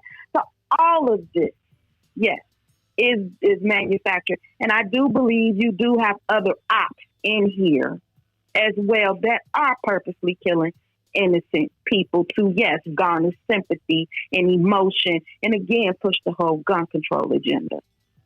Oh. That's all. Oh. Well, deep. Thank you, Stephanie. And you can't just be a first-time call. You're going to have to be regular with that science. I think she's spot on with what she's talking about in terms of how the process of gentrification is. The neighborhood gets so bad that we oftentimes leave, and then they clean it up in a sense. And once they clean it up, they already done bought low. So then they clean it up, and by the time we catch on, we already gone. It's happening in Austin. It's happening on the west side too. Like, that was a great call. Thank you. Take the helicopter up and you think about how, when I'm talking about is the violence manufactured, I don't believe I'm suggesting that the violence is like that we're not involved in some of our own demise. What I'm suggesting is that there are hands that are moving chess pieces on the board and incentivizing, in some cases employing, the first wave of removal. Right? So if I can finance your army to go take shots at the ops and do all of that, and think about who got the money from the violence prevention. So if you think about money going, remember when the alderman told us $36 million they had gotten and he had planned to get more, and then we saw the increase? Where did that violence increase? Who was getting shot? Who benefits from the benefit of the increase? And why is there more money being pushed towards that area? Let's go to Anthony. Anthony, what you trying to make a streak, man? Good morning. Good morning. Good morning. First of all, I would like to tell Ms. Ruthie that what has to take place is collaboration. when you were talking to Mays and Riis about the game and stuff like that, if they collaborate, that's one of the things brothers don't like to do, work together. If they would learn to do that, we'll be just fine. I got 3 bullet points here, man, so be patient with me, all right? Okay. First of all, this didn't happen overnight. This didn't happen in a vacuum, and it's happening all over the country. This urban flight and then this gentrification. There was a decision made back when old man and then street like that. We're gonna cover up the land like that. Then we're gonna tear them projects down, and with the roads running, the black folks will have to run. Where they gonna run? Out to the Southland, out to Melrose Park, and stuff like that. Okay, West Side, South Side. You're sitting on the most precious I get is land. So what you do is occupy, like you were saying that one day about putting those warehouses up there with nothing in them, no real purpose. All that's the land grab. Okay, this stuff was on a blueprint. You know, apartheid. That's where they had the Africans coming in from outside of the city to work. That's going to be the only reason, unless you got serious money, you'll be in the city at night. And last but not least, man, if we don't start, like I was saying, if we don't start working together, collaborating, we dust around here. They've been planning this for a long time. This didn't just come up all of a sudden. And sure, there's been a lot of unsolved murders, and especially with them expressway shootings, don't nobody never know who did them. Well, the insurance people will now that they reading our license plates. Well, okay, you remember when you had that white boy running around here with a black man's face mask on? I don't trust him, man. Neither do we. Thank you, Anthony. We got to go to break. Hey, y'all, this is the Mays Jackson Show. We got to take a quick break. We're going to get some news, traffic, and weather, and we'll be back. You know, we're going to continue this conversation. Give us a call, 872-259-7474. Is it possible that this violence has been manufactured? We'll be back. The Mays Jackson Show will be back after this break. WIIFTPM Monster Jam. Coming to Allstate Arena September 17th through 19th. Brought to you by BKT Tires. Visit monsterjam.com for event details. You have to see it live, so get your tickets today. Shop at Black-owned and operated Solo Beauty, where you are appreciated and respected. Located at 8158 South Cottage Grove, Solo Beauty can supply all of your black hair care needs. Solo Beauty is open from 11 a.m. to 8 p.m., Tuesday through Saturday. And now, traffic and weather. Good morning. What's in it for the Black People Media family? The time is now 7:33 a.m. and I'm Riis the Ruler with your Chicagoland area sports, traffic, and weather update. In sports, the Chicago Cubs will be at home taking on the Cincinnati Reds. They try to make a late push in the eighth as it wasn't enough, and they will fall short 4-3. The Chicago White Sox back in action in Oakland taking on the A's. The Sox will score 6 runs and beat the A's 6-3. Over the traffic on the Kennedy O'Hare to the Loop, 59 minutes outbound to O'Hare will be 55. On the Eaton inbound from Deerfield to the Exchange is 60 minutes. Outbound will be 39. On the Eisenhower, Thorndale to the Loop is 54. Back out to Thorndale will be 42. On the Stevenson from I-355 to the Dan Ryan up to 62 minutes. Outbound will be 34. The Bishop Ford from I-80 to the Dan Ryan is 62 minutes. 29 minutes back out to I-80. The Dan Ryan is 21 minutes to the Loop. 16 minutes back out to 95th. The Sabo Lakeshore Drive South is still 7 minutes. That's 55th to Jackson, as well as Jackson to 55th and North 8 minutes. Randolph to Bryn Mawr and Bryn Mawr back out to Randolph. That is current. They will be a high of 79 and a low of 61. I'm Riis the Ruler, and here's Throwback on the Mays Jackson Show.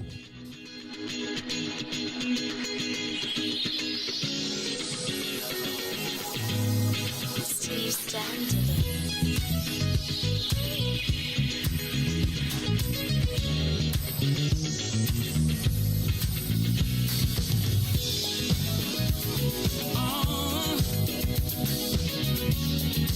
Let's reminisce. Yeah. Woo.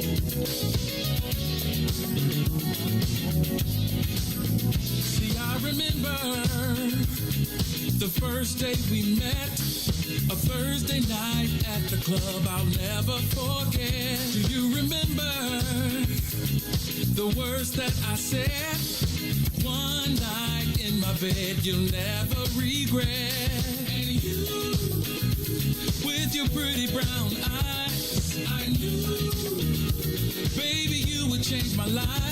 And you opened up my eyes to see I'm excited for our future, but I love our history. Let's throw back to the day that we first met. Let's throw back, I never will forget. Let's throw back to when we fell in love. Let's throw back, babe. I wanna throw back, babe. Is it just me? Don't you miss those nights sexing on the beach, playing Isley Brothers in between the sheets? And now we're taking flights from London to Belize, and we're popping bottles, endless shopping. Still CS.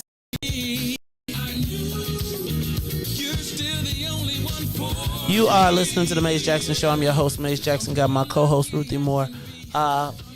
DJ Riis the Ruler, Mr. Business in the Front, Party in the back. He do-ragging it today. Hat and do-ragging. Hat and do... Is that everybody a song can't too? pull it off. No, everybody can't pull it off. I could. After a certain age, I think y'all need to give it up. But Reese, you right on the money with yours. Perfect age. Did you let the shag? Do you let the blonde shag hang out? Of course. So do you comb that separate? You brush and then comb? Yeah. You pick it out. How long? You gonna braid it? Yeah, you know what? I think I'm gonna do it. You gonna get a tail? No, I had one. I think I'm just gonna get I don't know. I'm probably gonna braid a couple of times. That's it. Okay. Go ahead. It's going with your blonde braid. That's you know what? I don't know. That's like hat fishing, as they call it. If you got braids hanging out the back, but you ain't got no other braids, I might What's only be hat trying fishing?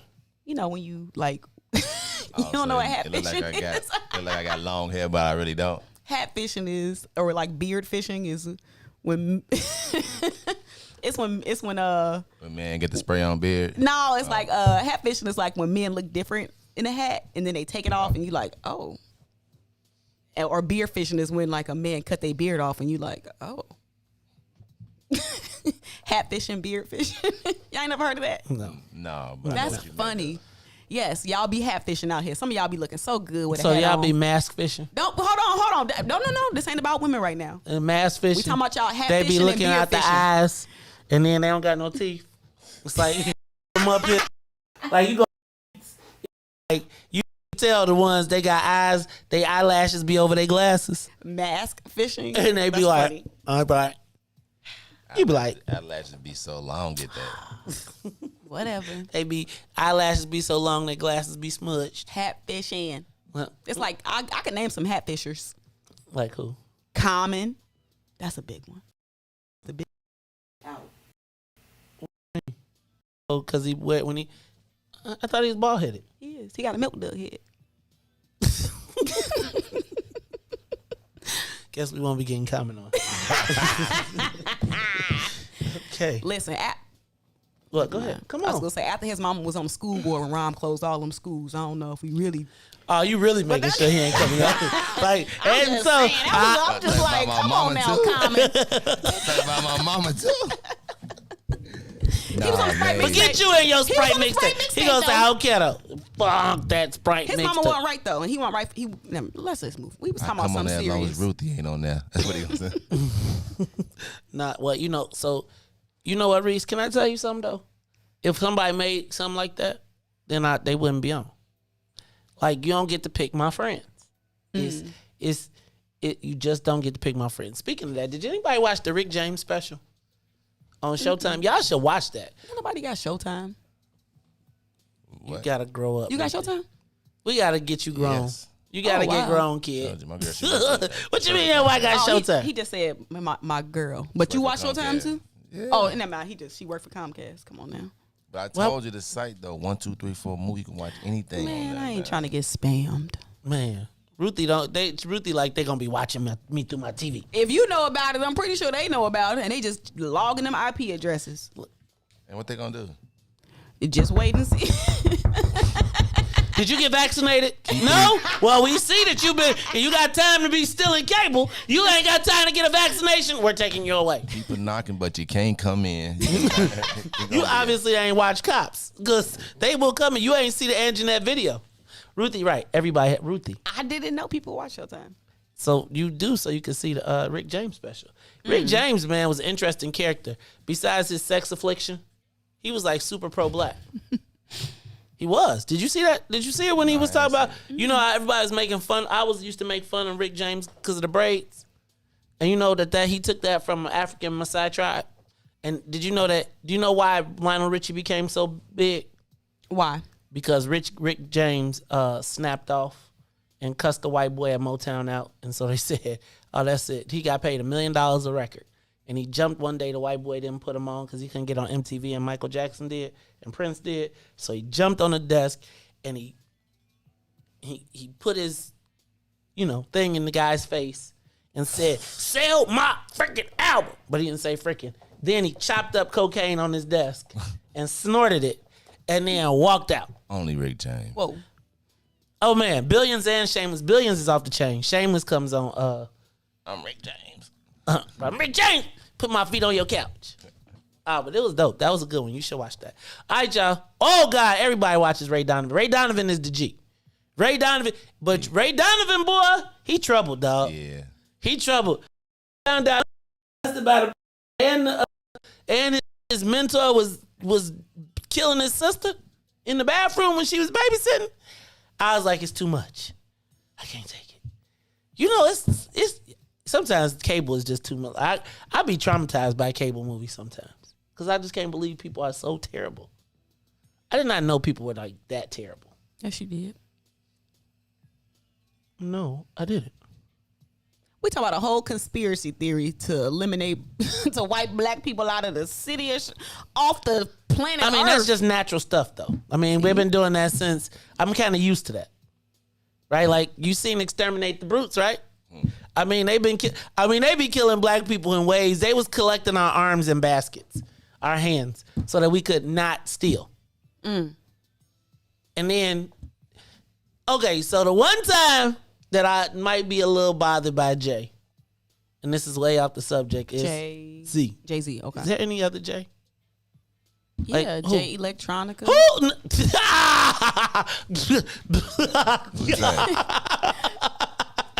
Jay Electronica. What? I thought you was an Erykah Badu fan. Okay, what that got to do? That's one of her baby daddies. Why would I? We only care about one of her baby daddies anyway. Andre. Clearly Andre 3000. No, I don't care about him saying, either. But No, if you think about baby daddy, you're not saying Jay Electronic. You're saying, Andre 3000. I'm not saying none one of them. I'm just telling you. Just not that I care at all. So anyway, I would just move on from that subject. What was we talking about? Jay-Z. Oh, the Jay-Z rocking the Tiffany diamond. That him and Beyonce with the unreleased Basquiat. Did y'all see that? And everybody snapping on him because the diamond came from the diamond mine with the chopped off hand. I bet he was like, dang, I didn't even think about it. Beyonce was like, I thought we vetted all this. Now, if it's a big diamond, ain't no Africans got damn parts of it. Can I tell you, I was in Zimbabwe and I saw a diamond about this big, like shiny, like put together, and they couldn't sell it. Why not? Because the white boys was like, until we own the mine, we ain't buying none of y'all stuff. Oh, wow. Yeah. All right, so I'm back to my thing. All right, Ruthie. So do you think that? So do you believe? Let me ask Riis, because Riis be like, y'all did it to yourself. Riis, do you believe that there could possibly be a conspiracy theory about the violence in Chicago? That it could be manufactured at all? Oh yeah, definitely. Like I said, I was with the callers about how they try to, take our land from us. So like I definitely understood that. I was gonna actually say that myself. So I definitely believe that some of it is, done by the government to, like a plan to either get us out of there or try to make it seem like we need to get like the little crime thing because of this happening going on. So they always do it just a little something like for us to say, yeah, man, I'll vote for that. Yeah, man, I'll do that. And it's really a plot to just get us. So do you think it's government or do you think it's officially government or do you think because who calls the shot? Who says, all right, kick it off over there. We getting ready to get that now. Right? Like, how does it go? Like, who's at that meeting? And is it like osmosis or is it like a straight up plan? Like, does somebody say, all right, let's intentionally, so let me ask you a question. Remember when they said the schools got closed and the lady said that, Stephanie said that they pushed everybody west knowing that they were going to merge these? Do you think somebody said, y'all know it's gang conflict or it's going to be yes? Or did they say, they never even considered it, knowing that, was it like not spoken of or was it so what? So I remember during the great school closings that we was just talking about, Barbara Bird Bennett and them, Common Mama. Y'all loved her. That I know, yeah, right? You just like, look, this is let me just tell you, this is how with like, you know how people be like, we ain't gonna have that's how we stay solo. Because we talk about everybody. But go ahead, Ruthie. Just keeping it no honest. comment. I guess I won't get invited to the comment release party neither. Go ahead. I'm sorry. Listen, just, go ahead. I'm through. I'm not going to no more parties. No way. I'm not happy no more. I don't even know what I was about to say. About the school. Okay, during the school closings. The great school closing. The great school closing debacle under the Rahm Emanuel administration. Part of it was that I remember sitting in the little fake community meetings that they had so that so the kids and the parents and the people in the neighborhood could beg to keep the schools open and blah, blah, blah, right? So they can, but what they were, part of what a big argument from like the community members is, hey, y'all about to close down some of these schools and then these young people gonna have to walk across these different gang lines. Like essentially that was a huge, big argument. And that's been a minute ago. It wasn't that long ago, but that's always an argument, is the crossing of gang lines and gang territories. And I think that they don't really care. So I mean, in a sense of, if you think about it, if you have to think about that on the scale of like young people, you have to worry about them crossing gang lines. What about older people who actually, might actually be taken apart in the gang activity? So now they gotta, you mixing up these gangs, like it's a real big thing, but I think that's part of the mix up. That's my question though. So is that intentional? Right? Is that intentional when they do that? And how do we address that? Because it seems like every time we had these conversations, every time there's a closing or every time we have something where it's going to get shut down, that becomes an issue, right? That's one of the first things they talk about is the people crossing the gang lines. And it almost is like, be quiet. Mm-hmm. Like, ain't nobody thinking about that. We got to get this business done. And is it calculated? Let's go to Cecilia Butler. We got the big timers calling in today. Miss Butler, welcome to the Mace Jackson Show. Gladly, and I'm happy to be here. Well, we received information from an Olivia Flat something who said that Washington Park, now we're talking about the community west of the park, is one of the most dangerous communities, is number 3 out of 5 in the city of Chicago. Now, we're not perfect, but within this group are 2 Inglewood communities and 1 Fuller Park. And the number 1 community, I didn't make that copy, but yeah, something's happening. And they didn't include any West Side communities.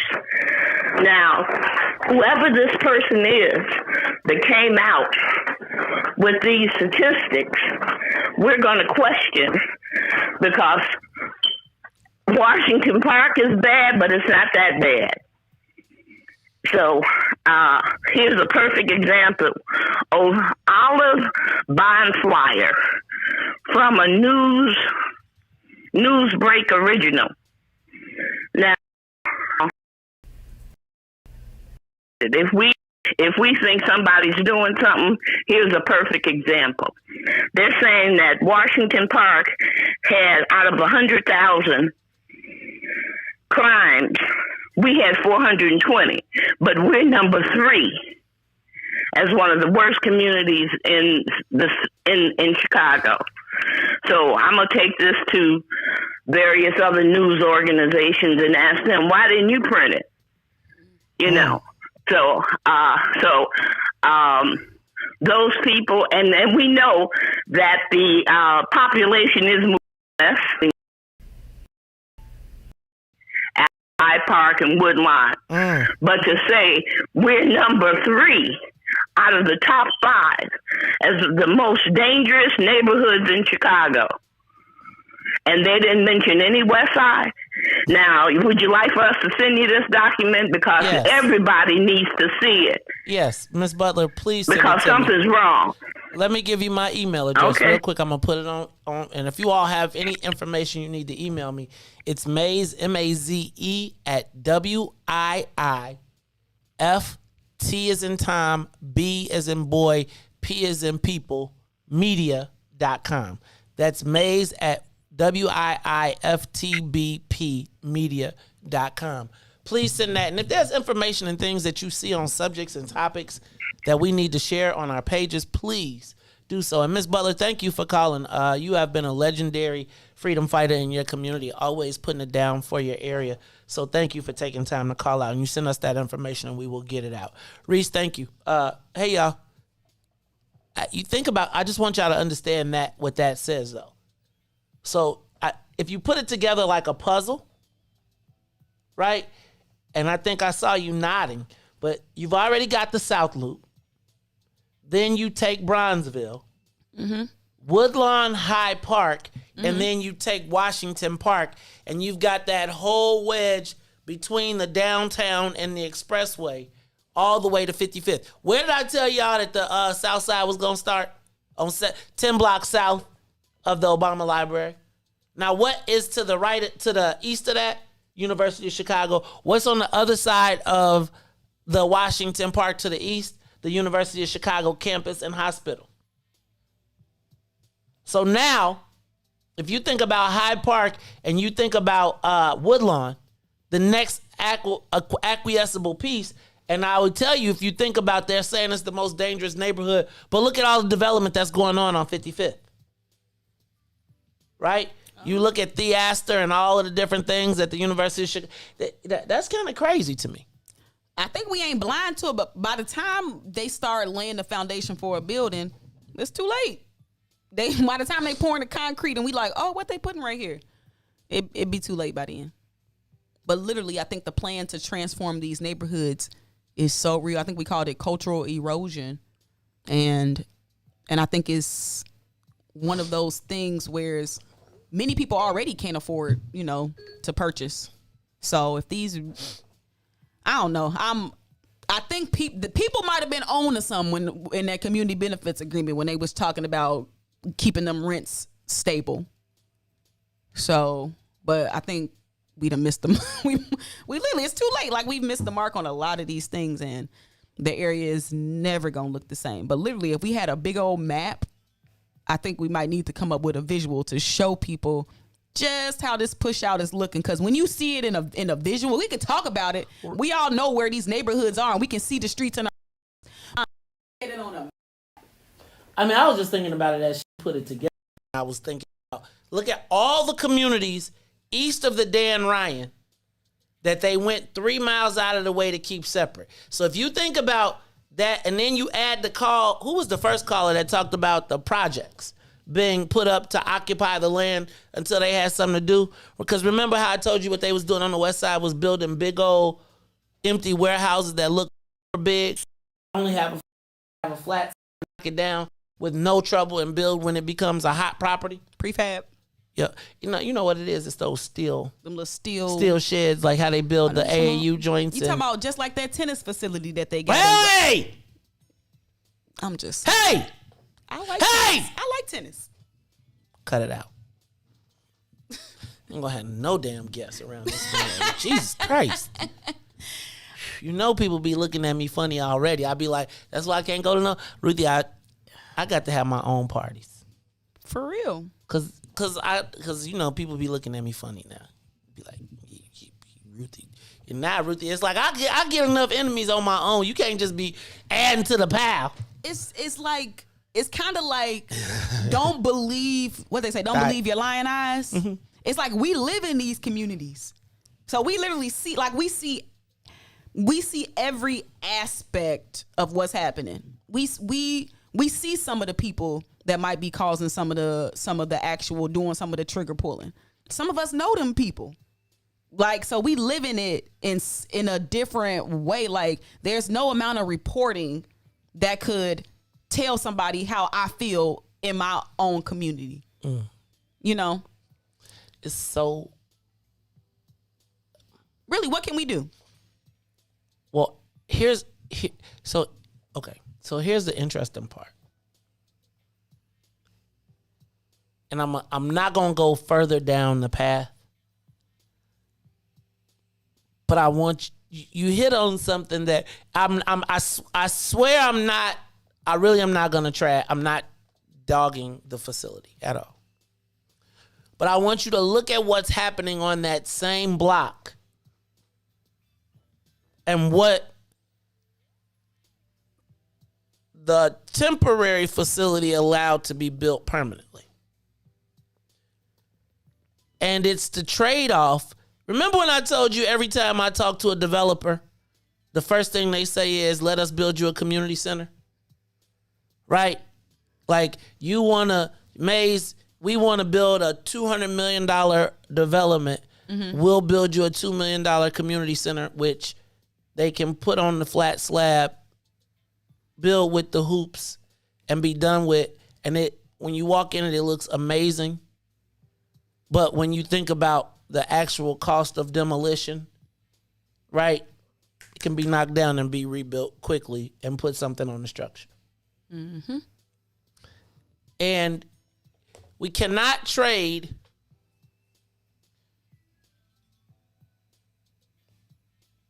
permanent structures, permanent buildings on our land for temporary community centers. No matter what name they put on it, no matter, like, you gotta. So here's what I would always tell you to do as we start to move forward, and then I'm not gonna trip at all. Look at how facilities are built. Are they built for permanence, or are they built to be easily removed? Think about what they were able to do with the projects and how quickly they knocked all those down. And so when I see brick, come on, compared to aluminum, I gotta say we didn't get the same. They want the land.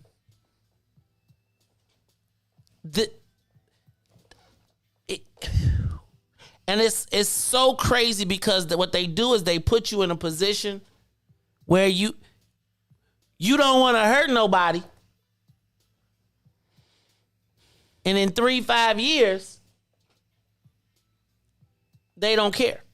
And it's like, I have watched so many people be put at the forefront of our demise, sometimes unwittingly. Like pawns, right? Yes. And it's like it's like you want to root and you want to be happy and you want all the stuff to be, but it's like, it's part of why I just, like, sometimes I just be quiet. Mm-hmm. Cause I be like, as the Maestradamus, I'm telling you what this is. You don't want to believe me. And when it happens to us, and then all in the meantime, we selfied out. I told you, we.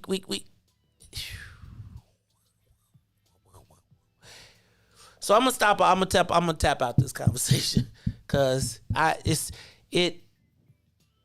sometimes, Ruthie, it's just hard to be me sometimes, because when you see things and it's like you want to be happy, but you know what they really are. You know what the real intent is. Mm-hmm. And no matter how many times you tell, it's like I become the hater. Right? It's like I become the hater.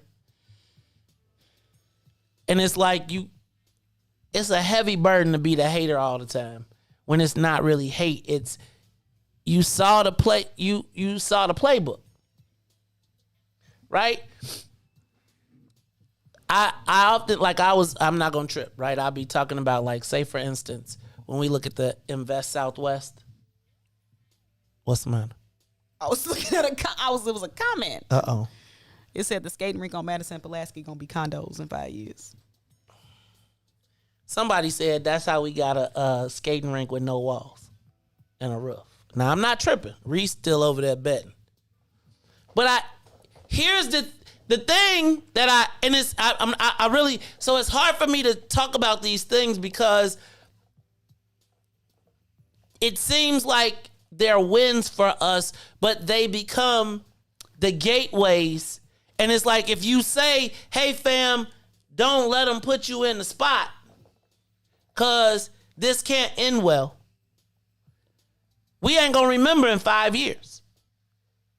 They can do that because we bleeding, because we in a state of chaos, because we in a state of disarray, upheaval.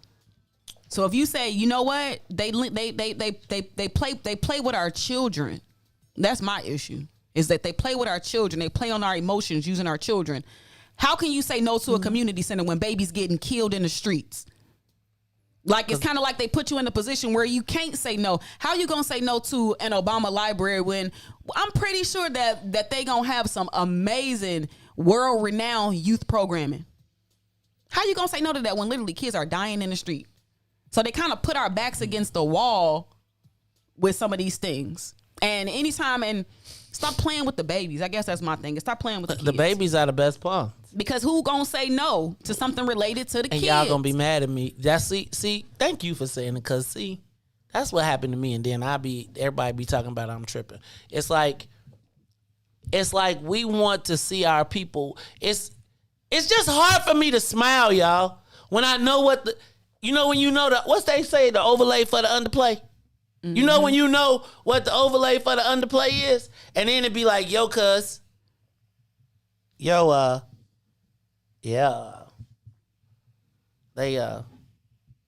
and what they put you in a position where they know you don't want to hurt the people that are seemingly coming up. It's the Maze Jackson Show. Hey, I know we missed it, but thanks to everybody from WBGX who listened to us. Please tune in on Facebook, YouTube, Twitter, or Twitch. We'll be back after these messages. The Maze Jackson Show will be back after this break. WIIFTVPN.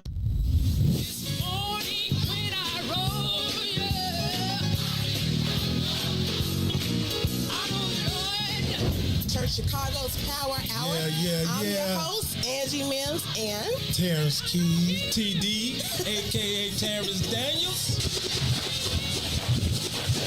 I wish I had one witness in the house. You got one. You got a couple of them. Got two T's.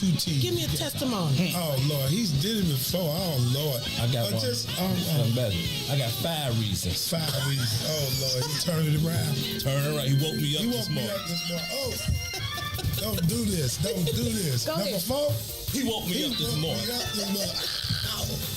Come on, number 3. Come. He woke me up. Oh, Lord.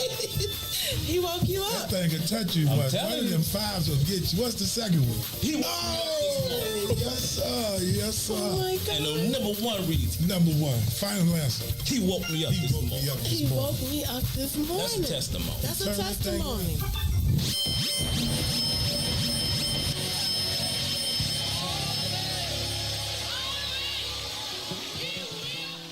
And now, traffic and weather. Good morning. What's in it for the Black People Media family? The time is now 8:04 a.m. and I'm Riis the Ruler with your Chicagoland area sports, traffic, and weather update. The Chicago Cubs lose 4-3 to the Cincinnati Reds as they snap their 7-game win streak. The Chicago White Sox will beat the Oakland A's 6-3. Now over the traffic on the Kennedy, O'Hare to the Loop is up to 71 minutes. Outbound to O'Hare is 69. On the Eden, inbound from Deerfield to the Exchange will be 67. Exchange to Deerfield will be 45. On the And to artists. back on there will be 46. On the Stevenson from I-355 to the Dan Ryan is 62 minutes. Outbound will be 41. On the Bishop Ford from I-80 to the Dan Ryan is 70 minutes still. 29 minutes back out to I-80. The Dan Ryan is up to 24 minutes to the Loop. 17 minutes back out to 95th. DuSable Lakeshore Drive south from 55th to Jackson is 15 minutes. Jackson to 55th is 10. On the north side of things from Randolph to Bryn Mawr as well as Bryn Mawr to Randolph is still locked in at 8 minutes. Today's weather is currently 63 and sunny. Expect a high of 79 with a low of 61.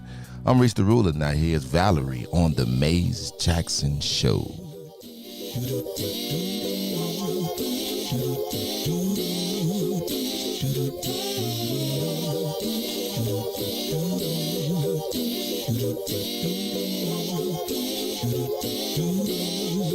Well, sometimes I go out by myself and I look across the water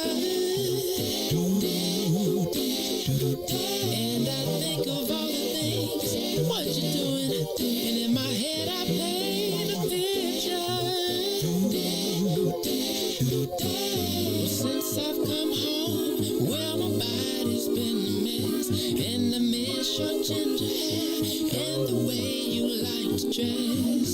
But won't you come on over? Stop making a fool out of me. Why don't you come on over,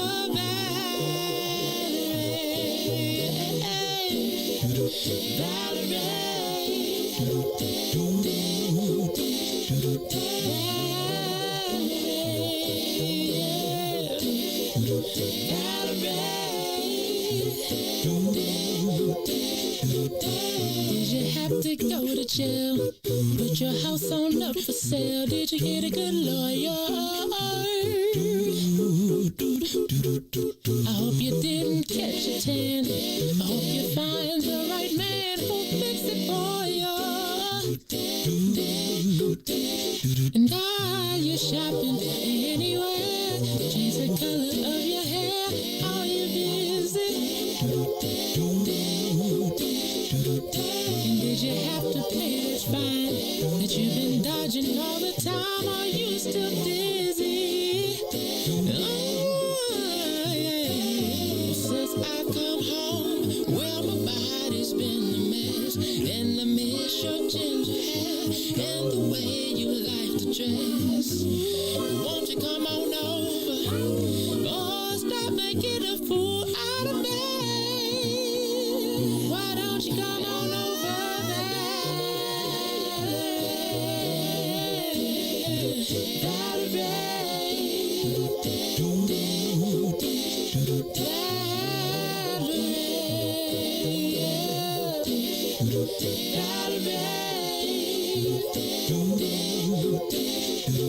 Well, sometimes I go out by myself. Look at 90% of people that. and I think of all the things what you're doing. In my head I paint a picture. Since I've come home, well, my body's been a mess, and I miss your No, like. Won't you come on over? Stop making a fool out of me. Why don't you come on over there?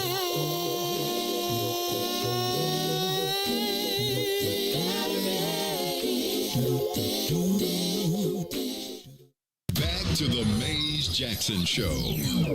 You are listening to the most dangerous show in the morning. This is What's in It for the People Radio. As Jackson, the most vociferous advocate for black people in the world.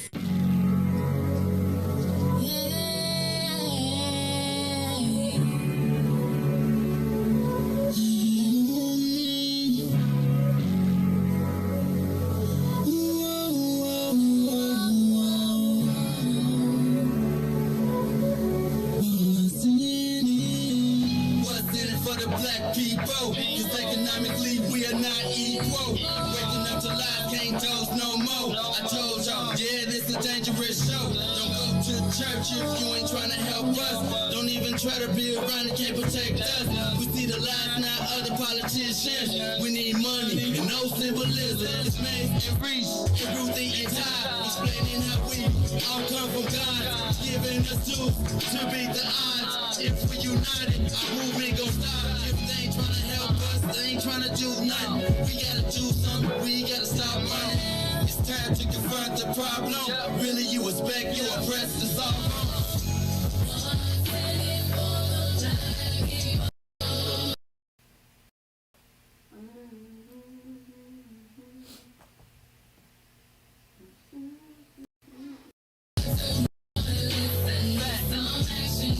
Yo, wake up, Chicago! Wake up, world! This is the Mace Jackson Show. I'm your host, Mace Jackson. Got my co-host, Ruthie Moore, DJ, business in the front, party in the back, Riis the ruler. I'm gonna get me a shirt that say that. What? Business in the front, party in the back? Yeah, I'm gonna get my haircut like to the side. They can see my, I'm gonna have me like a little logo, and then I'm gonna do it. Yeah. Just cut me in on the. I gotta cut him in. You see, Man. see this. Can I You tell you give what? me one with like the front. Like We just was having that conversation. You gonna come in? Yeah, I got you. Please Thank do. you. Just Please do it right, just do man. it. Please do it. Do it right, man. Do it right. I mean, you know what? You get way further sharing than holding it to yourself. Because Depends then on what people, it is. huh? Depends on what it is. It's the Mace Jackson Show.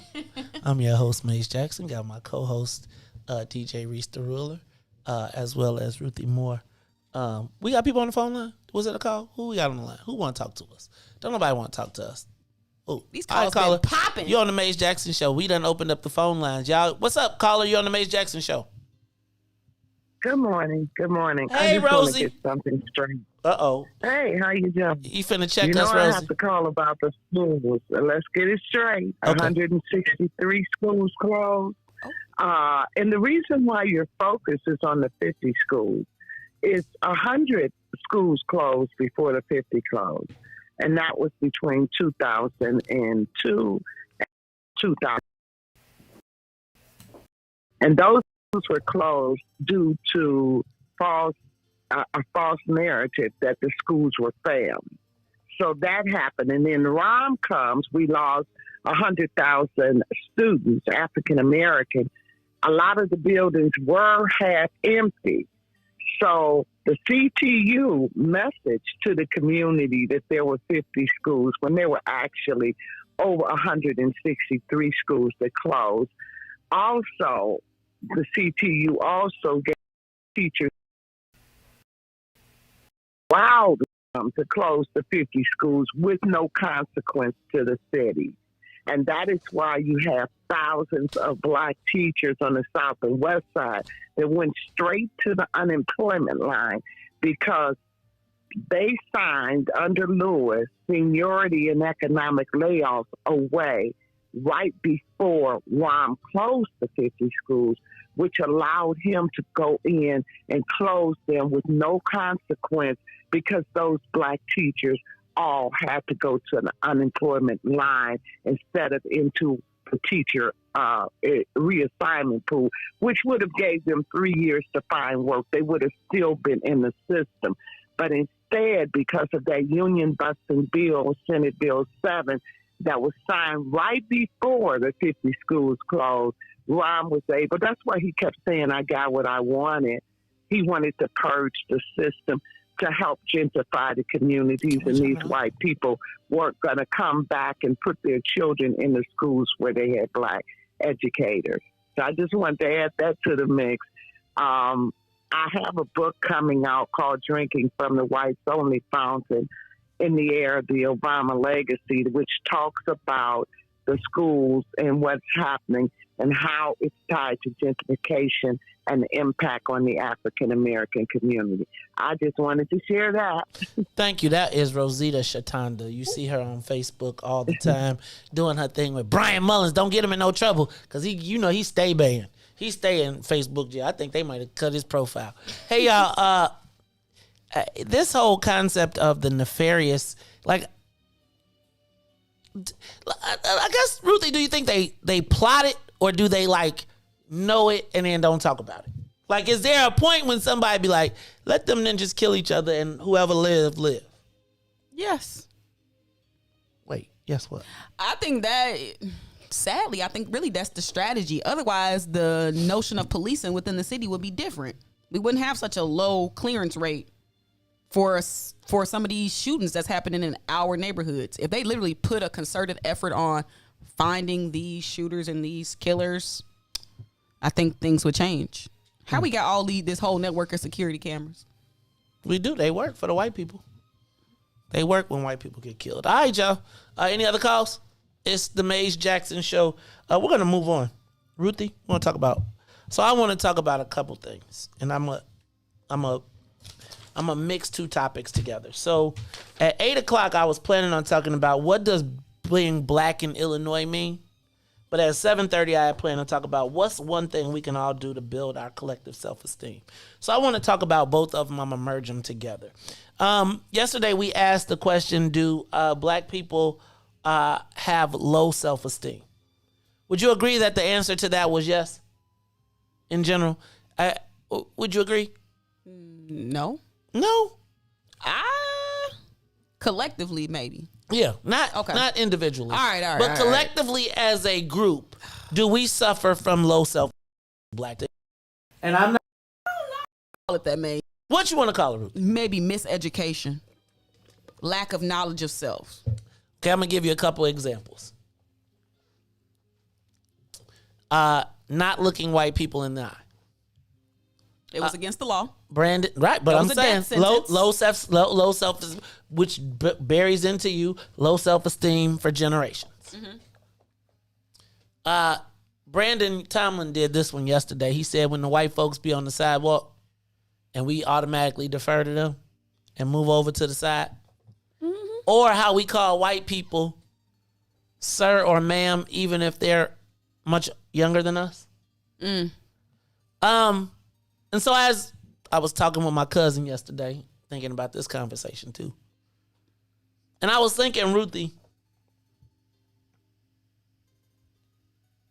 is there ever a point in our history in America where black people can point to that we had? Is there ever a point that we ever, how do you say this? We're not inferior in this country. So I talked about an inferiority complex. Mm-hmm. Not from the dis black people standpoint, but I was just, as I was thinking about our low self-esteem, or what could be perceived as low self-esteem, has there ever been a point or a time, because I was going to say, what do we need to do to rebuild it? But when have we ever really been afforded the right of self-esteem in this country? You know what? It's interesting because I think that I look at it like, okay, so I think part of the challenge is we've always been using like the white gaze to recognize our own worth and value. So things like dignity were gained by dressing a certain way, getting a certain level of education. And I think we've been caught in that cycle of, because it's still under the white gaze. Like if we taken our self-esteem through the eyes of a country that literally oppressed us and enslaved us, obviously our self-esteem is going to be down low. Because literally But that's my point. Like my point is, there's never been a point when you've seen yourself through any eyes in this country as a force to be reckoned with. And that's probably a bad choice. There were movements, but there were movements. So I agree with the movements. So I want to go back. So I don't necessarily feel like, let me back up. When I look at Africa, I see the things that I used to say were like Negro stuff is part of our heritage. Dressing up, like I was talking about the Rick James and the braids and all those different things. So I don't necessarily, I think that dress and looks and all that have always been part of us, right? Now what you wear and like the cultural garb is probably something different, but I think that in every culture, in every place, there's some level of dress, there's some level of escalation when you're celebrating, blah, blah, blah, blah, blah. But Ruthie, I don't think there's been a time in America when black people collectively can point to us. I don't know where the example of us successfully is. And I'm not saying that we're bad. I'm saying that everything that we've ever had that we even could have pride in has been destroyed. Right? So let's say collectively there was no internet. There was no, so how do you know about Tulsa if you're in Rosewood? Only to hear about it, right? How do you know? And again, how long does that last? So when have we seen ourselves in a sustained state of prosperity, quote unquote? Because even when we talk about prosperity for black people, it's still under the guise of the American view of like, we saw the black people that lived in the black belt who were the rich people. Even if you talk about, because it's funny, we talk about black people moving away from black people. But they did a study and they say that almost like 90% of black people, regardless of their wealth, live within a mile of each other. Right? So like everybody ain't the same. My question comes, because if we have, and I do think we have self-esteem issues.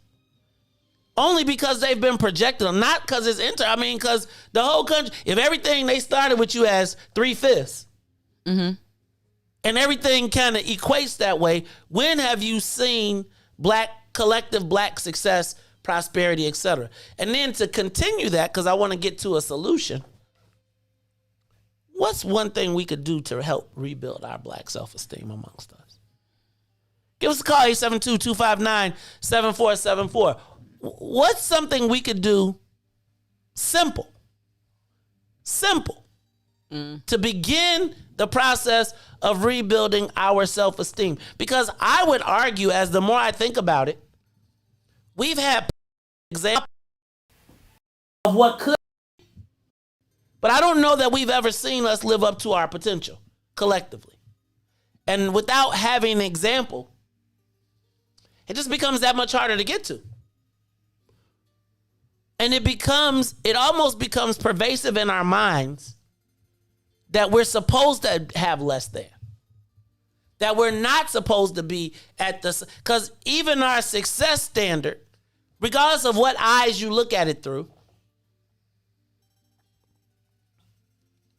does not always do society. I gotta ask you, and then let's frame it some more. What does being black mean in Illinois? I see your face. You like? I mean, it's the land of Lincoln. Illinois is an interesting state. We free. It's where Abraham Lincoln came from. But what does it mean to be? If I was to tell you I am a black person from Illinois, is that or a bad? You know what? Okay, I'll just play. It depends. Illinois. When you Illinois, people have different visions of it. Like black people. Do you think if you're black in Illinois right now that that's a good thing? Like if you were to ask the average black person in Illinois, not about their blackness, but is it a thing in Illinois? Blue is in the country, and how is that good measured? I like Illinois. I do too. Because, well, at least here you won't have to you gotta wear a mask, but you won't have to be in the kitchen. I think Illinois is interesting because up top, you got the city, and down below, it's rural. But so let's just take up top. What's good about being black in Illinois? If you're a black person in Illinois, What is good about being black in Illinois? Whether it's economic, and I'm a back out because I knew y'all was gonna say you equate everything to money. So I said we're gonna move money. Let's start with what makes you happy, and is Illinois a happy place for black people? Spending time with your family, okay? Do you spend time with your family, and are y'all able to enjoy? Like what is black in Illinois, and what's good about being black in Illinois? Like what? Because it seems like somewhere in this space. Tell me good about in Illinois. Tell me name one thing you can do to rebuild our self-esteem in this city. Because I think the fact that you're challenged with even saying what's good about being black in Illinois really revolves around our self-esteem. I don't believe that we often believe that we are equal to the white folks in this state, even from our highest to our lowest people. Well, okay, so when I think about another state, like other states where I know there are like large concentrations of black people, and I ask myself, okay, what's good about those states? Generally, when we think of black people and being quote unquote good, it does revolve around their ability to have decent economics. Okay. Nothing else. It's about economics. Atlanta, black business. But then they get to create their own environment. But it centers around black business and economics. Okay, so can we agree that even in the socialist, even with mini red over here, the socialists? Who? I ain't no socialist. Oh, you getting ready to be a capitalist? No, I just believe in common sense things. Common sense means can you pay for it though? You can steal it. Okay. See, that's the problem. Then they're gonna be reinventing the criminal justice system on you.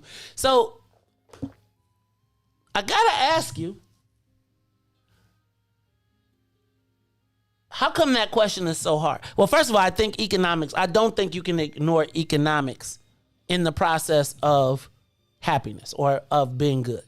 Because if you can't eat, if you can't pay for your basic needs, it's not going to be good anyway. Mm-hmm.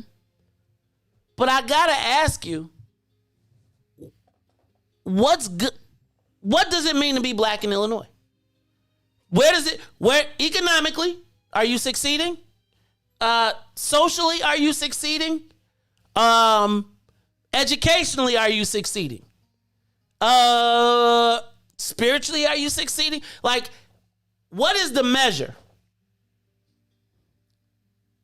Okay, like the elements of our lives that make a community, that make existing. What do our neighborhoods look like? What do our food and housing options? Do you know yesterday I was watching Chicago Tonight and they was talking about pets not being safe during COVID? Why? Do you know they were talking about homeless pets during COVID? Oh yeah, it's an uptick. Who do better, dogs or people in Illinois? Black people. Who they care about more? Well, let me ask you a question. Here go one for you. If the dog would have got a flashlight shoved between its buttocks, PETA be all over it. So I gotta ask you. I think it's a challenge though that we can't really name what's good about being black in Illinois. I mean, I can't name what's good about being black in a lot of actual physical places. But I live here. In the blackest of the blackity black, I'm telling you. And I think it has something to do with our self-esteem, Ruthie, here. Because even when we have what would be the perceived power, we don't feel like we should necessarily have it. I don't think that black people in Illinois see black people as equal as white people in Illinois. Do you think black leadership sees black people as equal? I mean, so I think the interesting thing about Illinois is the stranglehold that the Democratic Party has and the way that power was leveraged during the Mike Madigan years.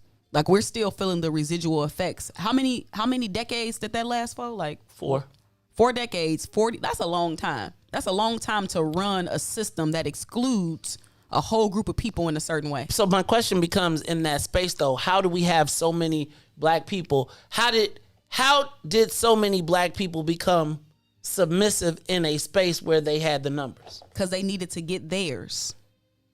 Because the numbers implies, okay, we about to do some collective action. But if I'm getting mine, then what's my incentive to join up with you? Because you finna split my piece. But if we could split it up and we could get 300 pieces together, then we ain't gonna even miss the pieces that we didn't know we didn't have. Listen, after you told me that Illinois had the most black elected officials, like, you told me that like 3 or 4 years ago, and I just couldn't believe it. Well, I mean, because wealth is legislated. When last time somebody black got rich in Illinois? Maybe with the cannabis? Oh, yeah. Let's hope. Yeah. Okay, so when we come back, I want to know from y'all, what is one thing that we can do to raise our black self-esteem? One thing. Give me a suggestion. What could we do? Could it be the brother nod? Oh, excuse me. The person's nod, the black person's nod. Because did I offend the women by not saying the brother, the people, the person's nod, the black person's nod? It's called the black nod. It's not. It's the brother nod. We have nothing in this damn world. Look, y'all, it's the Maze Jackson Show. We'll be back. Maze, Ruthie, and Mr. Business in the Front, Party in the Back, DJ Riis the Ruler will be back. The Maze Jackson Show will be back after this break. WIIFTBPN. Broken screen? Crash system? Are you in need of spyware or virus removal from your computer? Well, contact RPC Computer Repair in South Shore and let us help you with all your computer repair services and print needs. Need office or print production services, copies, scans, fax, or even notary service? Then stop by and support RPC Computer Repair and Print Shop located 1741 East 71st Street in the 71st Street. Let RPC be your one-stop shop, where we believe RPC is your PC. RPC Computer Repair is also a UPS access point where you can drop off and pick up your important packages. So let RPC be of service to you. Call RPC Computer Monday through Saturday, 8 a.m. through 6 p.m. at 773-966-4457. That's 773-966-4457. Visit RPC at rpccomputeringinc.com for more information. And now, traffic and weather.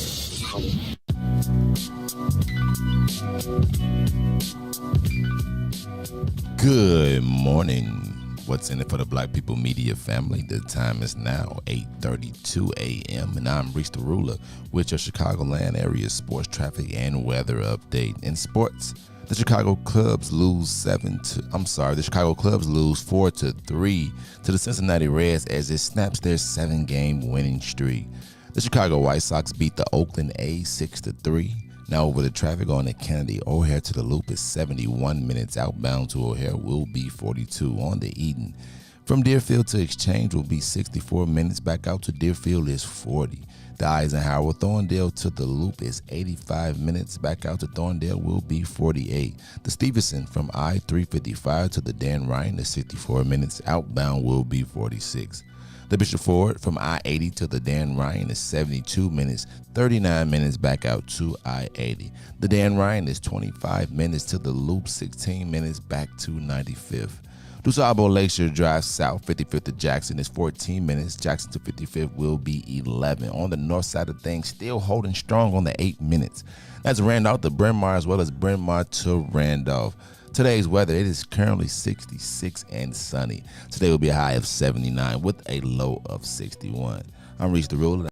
Sparkle Media.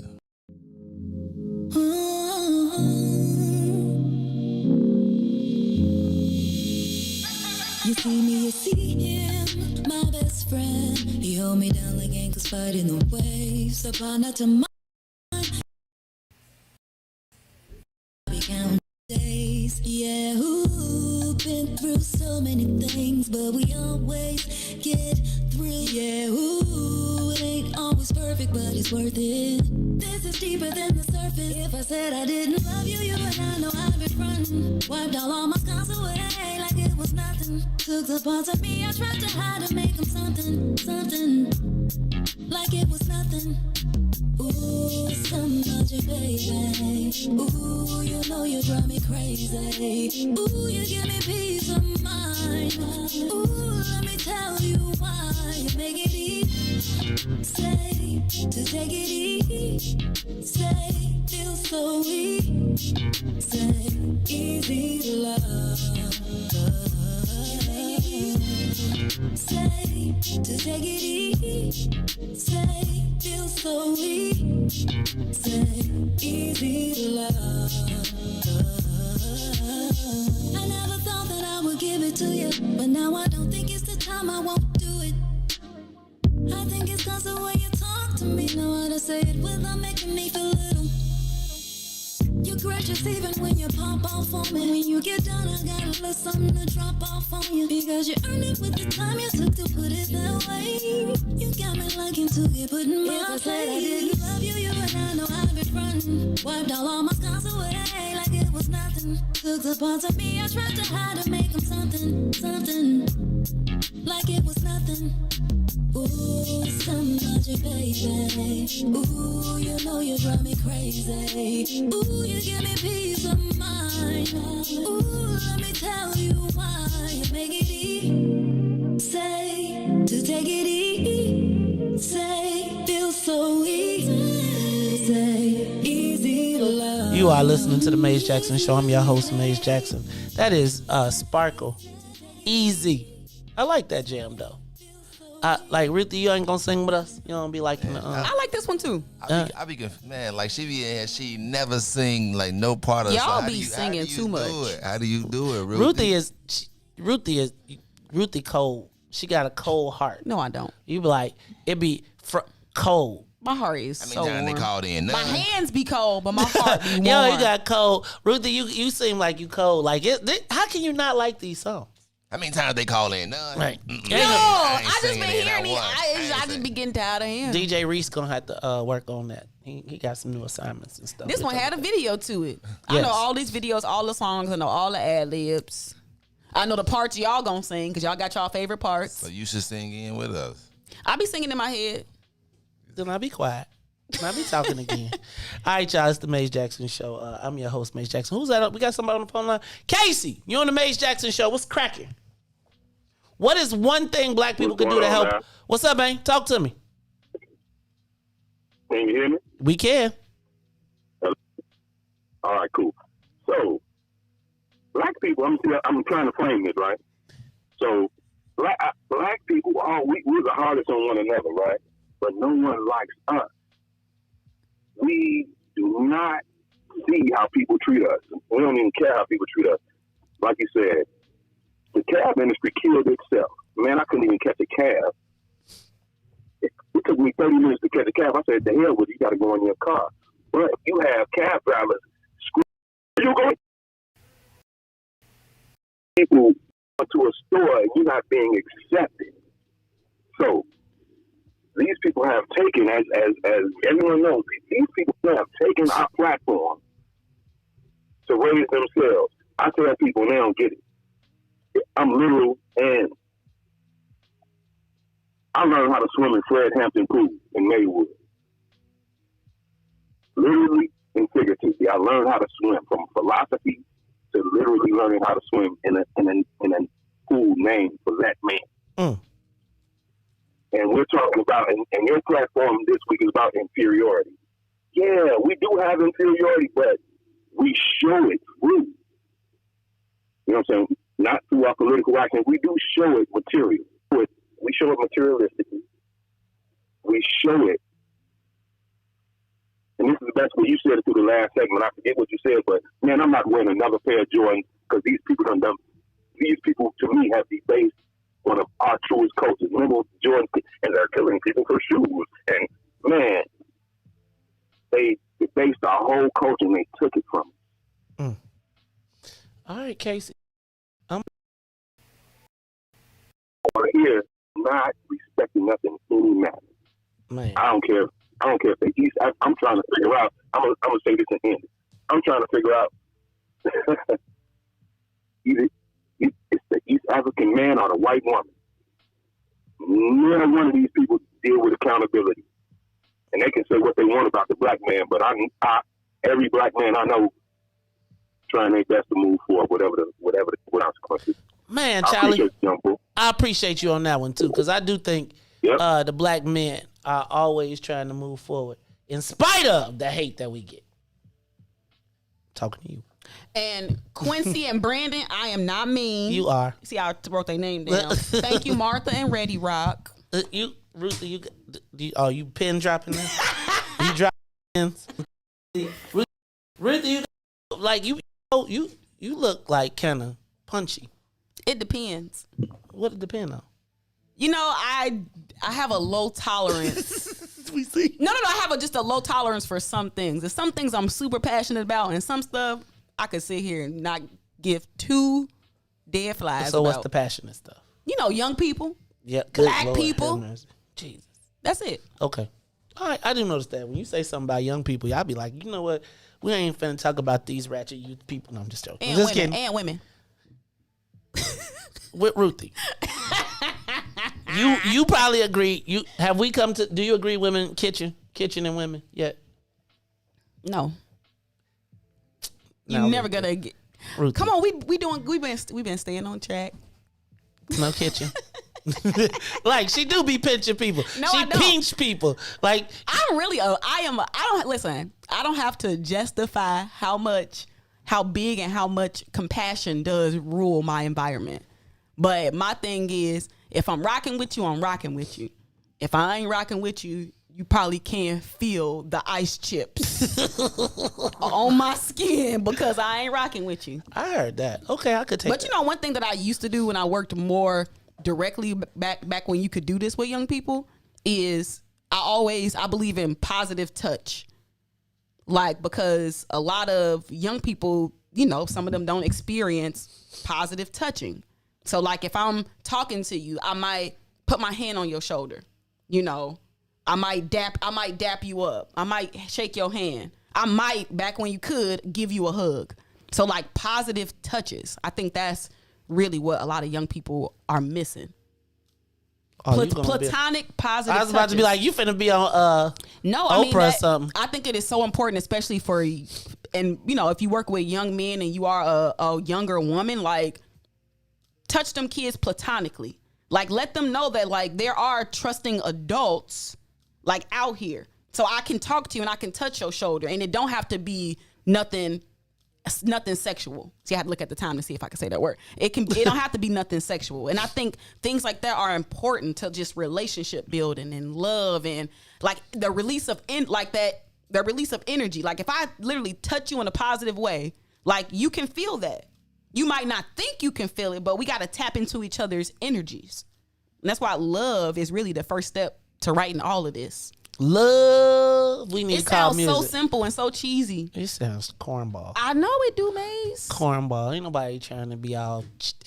Look, man. Positive touches. That's why... That's what's wrong with Riis right now. No. You all around here trying to tell him to be sensitive. No, think about this. Think about how much you dap other black men up and y'all be shaking hands and y'all do the little half hug thing. Like those are positive touches. Like you don't realize it, but those things affect your mentality.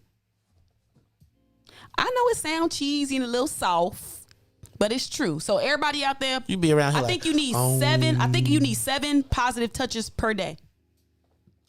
But you know, in the age of COVID, young people are missing out on that. We ain't supposed to touch them no more. We ain't supposed to be touching each other.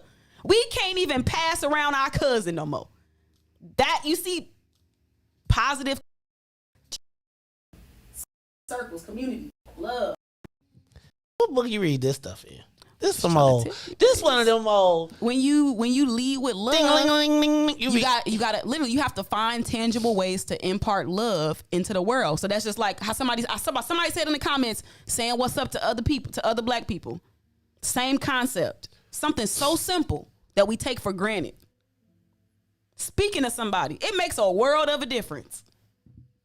That's why you started speaking in the morning? No, I did that because you kept complaining about me coming in and being grumpy.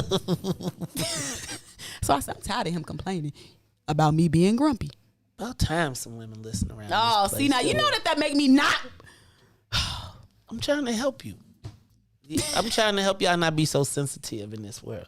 You gotta reach. Okay, so one of the things that Ruthie's saying we could do to make a positive difference in our self-esteem as Black folks is positive touches. Mm-hmm. And acknowledgments.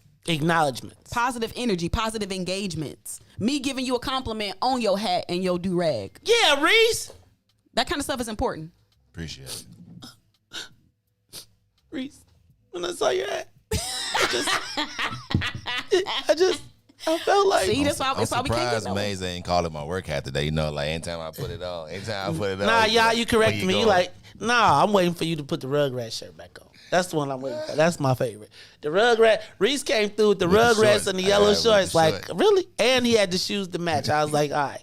All right, y'all. What is something positive that we can do? One thing that we can do to raise our self-esteem. Is that my dude, Jake? He not from Houston, but he living in Houston. But he from the east side of Chicago. It's my dude, Jacob Israel. Jake, what's up, dog?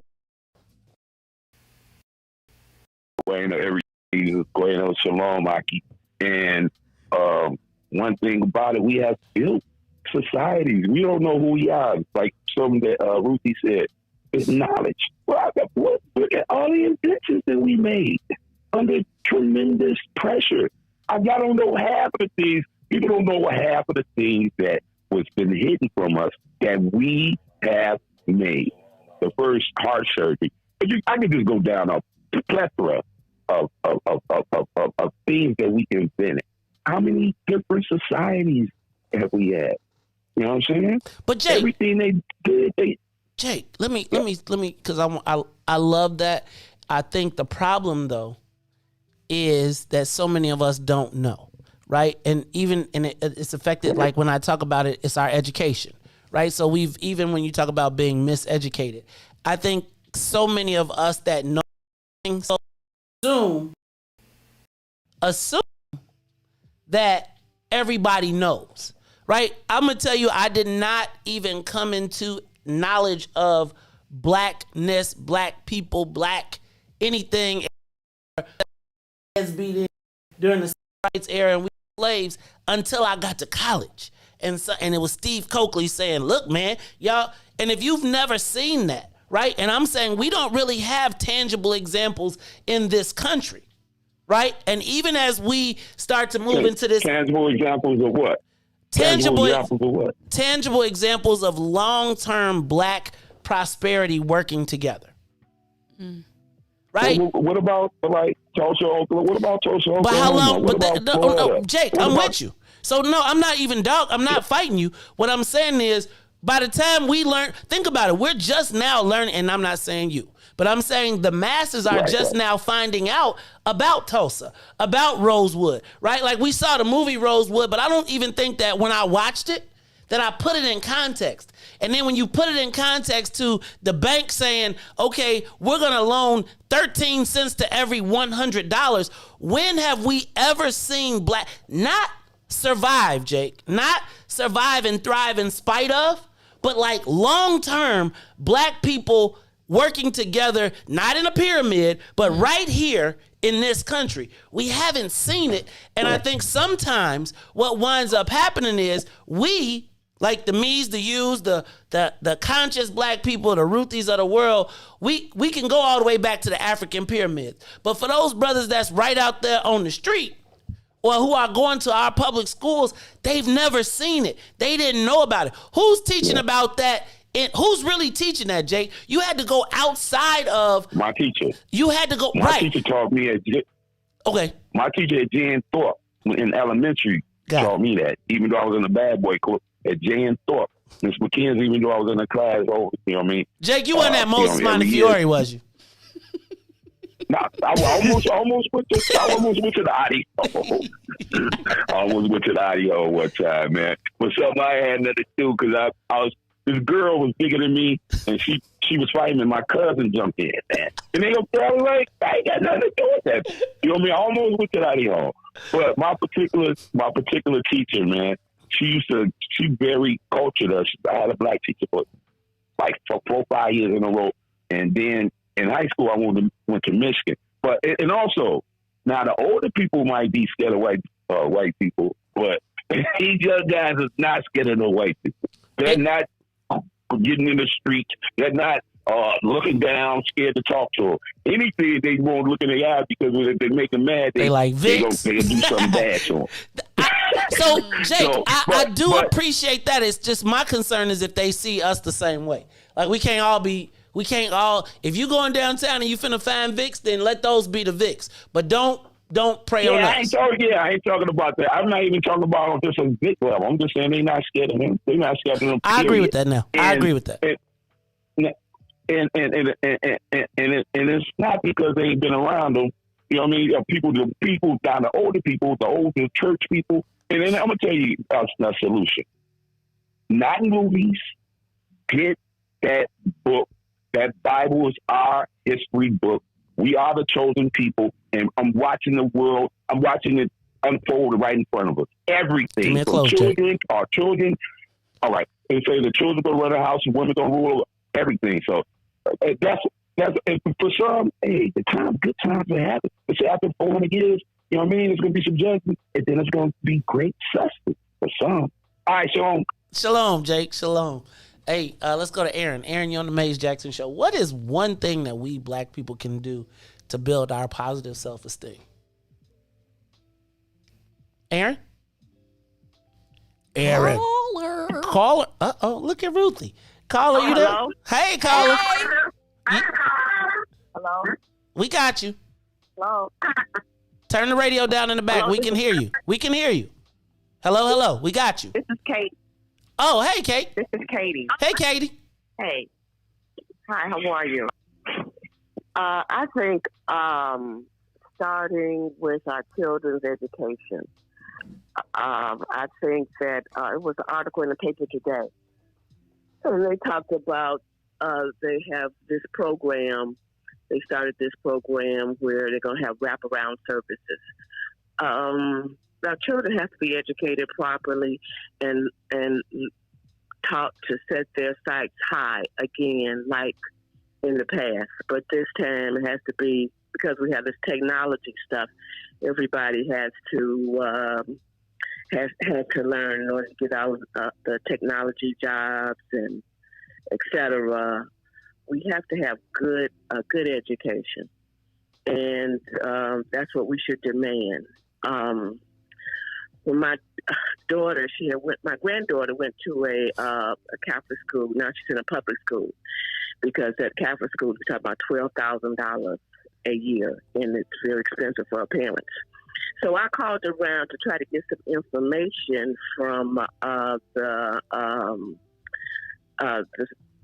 again with the public school system, and I mean nobody was able to answer my question. So it's like now I got to go and start really digging in so I can find out, so she can finish up her last 2 years and be able to thrive and survive for her future. But it's a lot of stuff missing in those schools, a lot of stuff missing. So that's what I think. Thank you, Katie. So Katie says one thing we could do is go back to helping our kids at the elementary and the education. I do think that we got a weird relationship with education in our community. It's like, it almost seems like a positive and a negative. If you get it, we say we need education, but if you get too much education, then you wind up smart. Well, you're using your education to be them people. But I always thought that a lot of times people got education to better their circumstances. And it's a weird dynamic that we got. It's the type of education. I think. Well, I mean, if Alvin we need that teaches that self-esteem concept. So I think the challenge is, I think we got to have a blended, because I think you could teach Afrocentric. I think we have to teach a class that teaches African value or Afrocentric quote unquote values in an American space. Because I think what we don't do is prepare our people. It's like that whole MLI thing I was showing you, where it's like, they like, yo, we gonna be Latino together. But like, when we go outside, we could be bachata, but when we get outside, Well, see, and we go to war with these people. That's because they already had their 10-year plan in place to set their schools up. Right. But, so they don't gotta focus. They on to some some other stuff. They are educating and they're growing a whole group of people like that, right? So they think about all the schools all those Latino schools are all drilled with that philosophy. So they took their education system and they used it for political power. But again, my point now being, how do we then take that? How do we then do that? We gotta they already did they plan, but we 10 years behind with the schools. Ruthie, check this out. Their elected officials were part of the plan. Mm-hmm. Right? Like, that to me is, like, that's the thing that I think we mix. Like, their elected officials went to Springfield to go get resources, and even though they lived in the Springfield life, they came back to their crib with the bag. So they ain't never coming back home and people looking at them like, you ain't do nothing. They got control over the system that's educating their children because they understand how that is. Why you always be trying to sound smart? It's really foundational. My mama say it too. She'd be like, don't send your kids to the enemy to get educated. It's tough because we use education sometimes in different ways. And sometimes by the time we get done getting educated, we realize how miseducated we is. Then we got to get uneducated. Or we don't realize that we were miseducated. That's why I'm talking about this. See, like, Ruthie, I feel like there's got to be a pod. Like, see, Afrocentric education is... I need Ados-centric education. I think it's just really called that. But it includes, those, that self-esteem, that understanding of history and... things. I agree. You know, like how the Greeks have Greek school, the Ukrainians have Ukrainian school, the like Jewish have Jewish schools, right? Like you gonna get this. You gonna get this Quran. You gonna get this Torah. You gonna get this. See, I feel like everybody got schools. Everybody got rites of passages related to their young people. Concerted rites of passages related to their young people. Damn young people. Part of me, I do see a lot of the comments are talking about like a spiritual awakening in some way, shape, or form. They be hearing me. We need it, but it's kind of... We need a different kind of Jesus, though. I think that's part of the challenge because, like, when I kind of learned about like the system of the Black church and, you know, Martin Luther King and how he was like super high up, like the Black church was like its own entity where everything kind of offshot off of that: economics, culture, finance, spirituality, etc. We need something like that. The problem with that is, though, that from Martin Luther King, that premise, the white guys figured out how to co-opt it and use the offshoots to control the pastors. See, during that time, it felt like the church was an independent entity. Mm-hmm. Like it was like a tree that was growing separately. You know, but I feel like now what has happened is those trees in the political world have become intertwined. And so it's just like Joe Biden is seeking an endorsement from Black churches, right? It's like they have now leveraged that to become part of that system. And they're not a lot of times concerned with the spirituality. The church, no matter what happens in the Black community now, that's the first place the white people want to start. Hey, man, can you introduce me to some churches? Hey, man, can you get me in some churches? I'll be like, hey, man, I got a new business enterprise. Or can we get me to some pastors and we can talk about it? What's something we can do positive?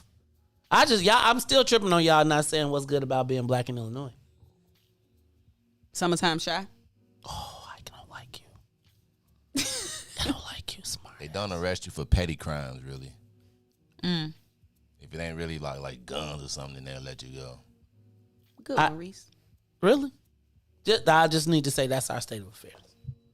Think about that. That's the state of affairs. Like I'm not tripping on you, Riis. I'm just saying, like, think about when I say what's good about being Black in Chicago. Well, they won't arrest you for petty crimes. And I'm not dissing you. I'm saying, like, Ruthie, we really are down that bad. We down bad, y'all. I'm trying to get up. Whew. All right, I was going to tell y'all about what was going to happen with the lineup. Can I tell y'all that y'all want to know? Yes. A little bit? I'm going to just tell y'all a little bit. So starting next Wednesday. Wednesdays are going to be our network days. Ruthie, the game has changed a little bit. We had to do some revamping. So some of your favorite shows will be returning. Some of them won't be returning. But if you are going to be looking for them on Wednesdays, they will be Wednesdays. Riis and Ron going to be working all day. Sundays. And then if you are looking for a show, you looking to, well, I'll tell y'all a little about it later, but y'all going to have to call Riis up. Riis around here. See, Riis around here trying to do some other work. So now he trying to be management. So anyway, if you are, we'll talk to you a little bit more about this probably tomorrow and over the next couple of days. But starting next Wednesday, we will be bringing shows back. Why are you making them faces? Why you be making faces? Oh, no. I was just thinking about the positive touches and how COVID impacting that. Because we ain't supposed to touch each other no more. Y'all still handshake and dap each other up and hug people? Yeah. Depending on who it is. If I think you ain't clean, I'll be like, yeah, I get that. Yeah, and if your mask got dirt on it, I'd be like, I'm not messing with you. Yeah, no, not everybody. I'd be like, you got at your house. Do they got them things with the sacks hanging behind them? The big fat roaches with my goodness. Nope. Must be 9 o'clock based on my pregnant roaches. All right, y'all. This has been the Maze Jackson Show. First of all, let's just be clear. I never y'all told me. This is why we can't never get no unity. Black people always want to separate themselves. Unified, let's unify. Roaches and no roaches. Rats and no rats. Mice. Bed bugs, no bed bugs. Bed bugs. We gonna have how black are you? Like how poor? How bad did you have to be down to really be considered black? I would like to say that I probably grew up more poor than both of y'all combined. Nah, I don't know, Ruthie. You ain't seen Pembroke. Can we have a poor contest? I had plenty days where I didn't have. Hey, for one school year, I low key had to iron my clothes and sleep in them because it was like the winter time, so I slept in my pants. It was cold. I slept in my y'all ain't had no kerosene heater though. And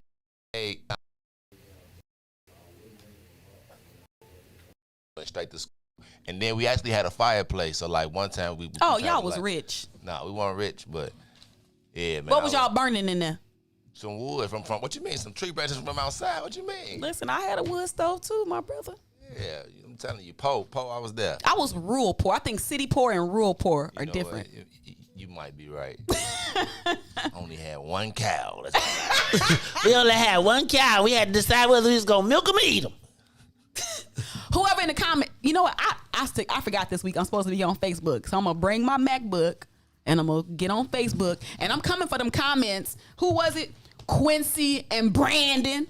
Brandon always be talking some smack. Brandon, so it's on and popping tomorrow. Brandon be talking smack and then get introspective. Meet me in the comments. All right, y'all. This is the Maze Jackson Show. So for Maze, Riis, and Ruthie, I am the host of the Maze Jackson Show, asking every single day, what's in it for the black people? And if you don't like it, you can still tell them.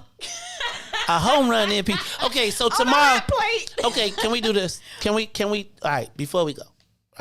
So tomorrow, can we practice? Can we have like a like how poor were you? I'm coming in the comments. Okay, so can we play tomorrow? How poor were you? You gonna lose? I don't know. I'm telling you. I want to play how poor were you tomorrow because I want to see everybody's level of. We gotta get categories: food, okay, clothing. Look at you ready? Shelter, healthcare. Oh sheesh! I'm trying to tell you. What was your like? How you know tomorrow? Okay, can we do this tomorrow? Y'all ready? Like, I'm gonna post it today so we can see if we can get some comments. But I want to be like, how poor were you? Like, and let's see. We should take callers and see who can win. Who got the poorest story? Right? Like, look, y'all. Like, who got the poorest story? I'm trying to tell you. Okay, who you think gonna win? Who y'all think gonna win? Between who? Well, I think I don't know. The people in the comments probably gonna they gonna be like, cause we got some senior citizens. They gonna be like, I was sharecropping. Nah, beat that. We had to get beat by Master every morning before we went to work. I can't beat that. Okay, we can do it modern poor versus like how poor. Like, and I don't know if it's how poor were you, but like the most creative solutions to not having money. Oh, that was what a nice. The most creative. All right, so let's do it tomorrow. The most creative ways What did I say it was? The most creative ways, something. The most creative ways to get around the fact that you did not have money for something. How about that? The most creative ways you had to get around not having money. That is what we are going to talk about some way tomorrow, because I can't wait to see what y'all came up with. Man, I bet y'all have to melt y'all crayons to make new ones. What? I ain't do that. I'm just playing. That's actually a fun craft project. I was gonna say we did that at Vacation Bible School. That's what I'm saying, a fun We craft did that project. in vacation. You ain't had no pencil sharpener, so you used the knife and made your own. Oh, everybody did that. Come on now, Everybody Riis. did that. Come That's on, a rite of Riis. passage. Right. I still do that now. My son be mad. You ever had to take it to school though? Like the one that was sharp. They be like, "Yeah, ain't no pencil sharpener." All right, look, y'all. Tomorrow, and we're gonna be looking for y'all comments too and callers. So get y'all calls ready, because we are gonna have a good time. You ever have a hole in your shoe? If you pay for lunch, you automatically disqualified. Don't care if What if you had to eat split hot dogs? I mean, yeah, and pork and beans and all. Yeah, For lunch though, what if you ain't never been poor except for when you went to, like, let me tell you, when I went to Northview, and one time my parents made me have a split hot dog sandwich, and I opened up in front of all the white people, and they was like, "What is that?" And every meal I knew was a Roman for every day. Roman noodles. No. I got it. And then y'all know I gotta go. Wait, y'all tripping. Y'all can't get. If you put pork hot dog in the oven into casserole. What? Wait, what? Okay, yeah, we gonna have to say pork and beans and hot dogs. Did anybody ever eat the pork and beans with the Franks in them? And them Franks was just the worst. We cut up our own hot dogs. Cut your own hot dogs up and put them in there. Ew. Okay, yeah, we gonna talk about it. Was it? I'm never going back.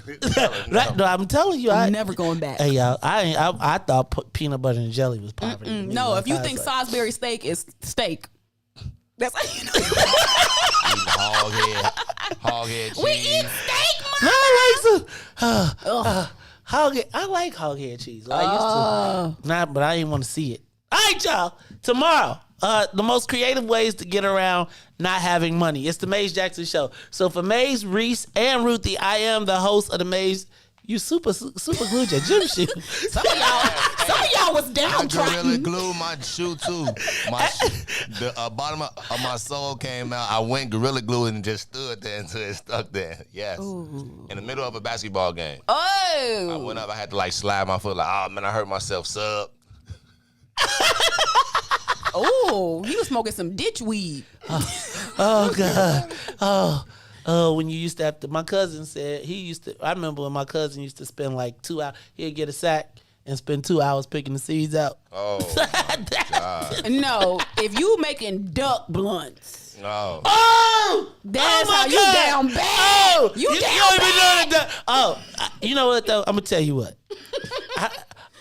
My cousin still don't throw his ducks away. He still be feeling some kind of way. No. He keep an ashtray full of them. Yeah, break them down and then take it all out and roll you. Yeah. And then you be like, I've cut people off for less. not duck blunts.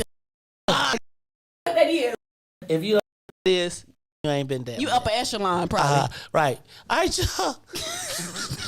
Hey, we gotta have a disqualification list. Like if you did this, you are out of it. No, we gotta have sections, dog. You can't, cause I feel like I got some stories to contribute to this, and I feel like y'all gonna try I and used to feel like people who had Middle- stairs in their house was like rich. Right, Me, I did too though. I did. We got an upstairs.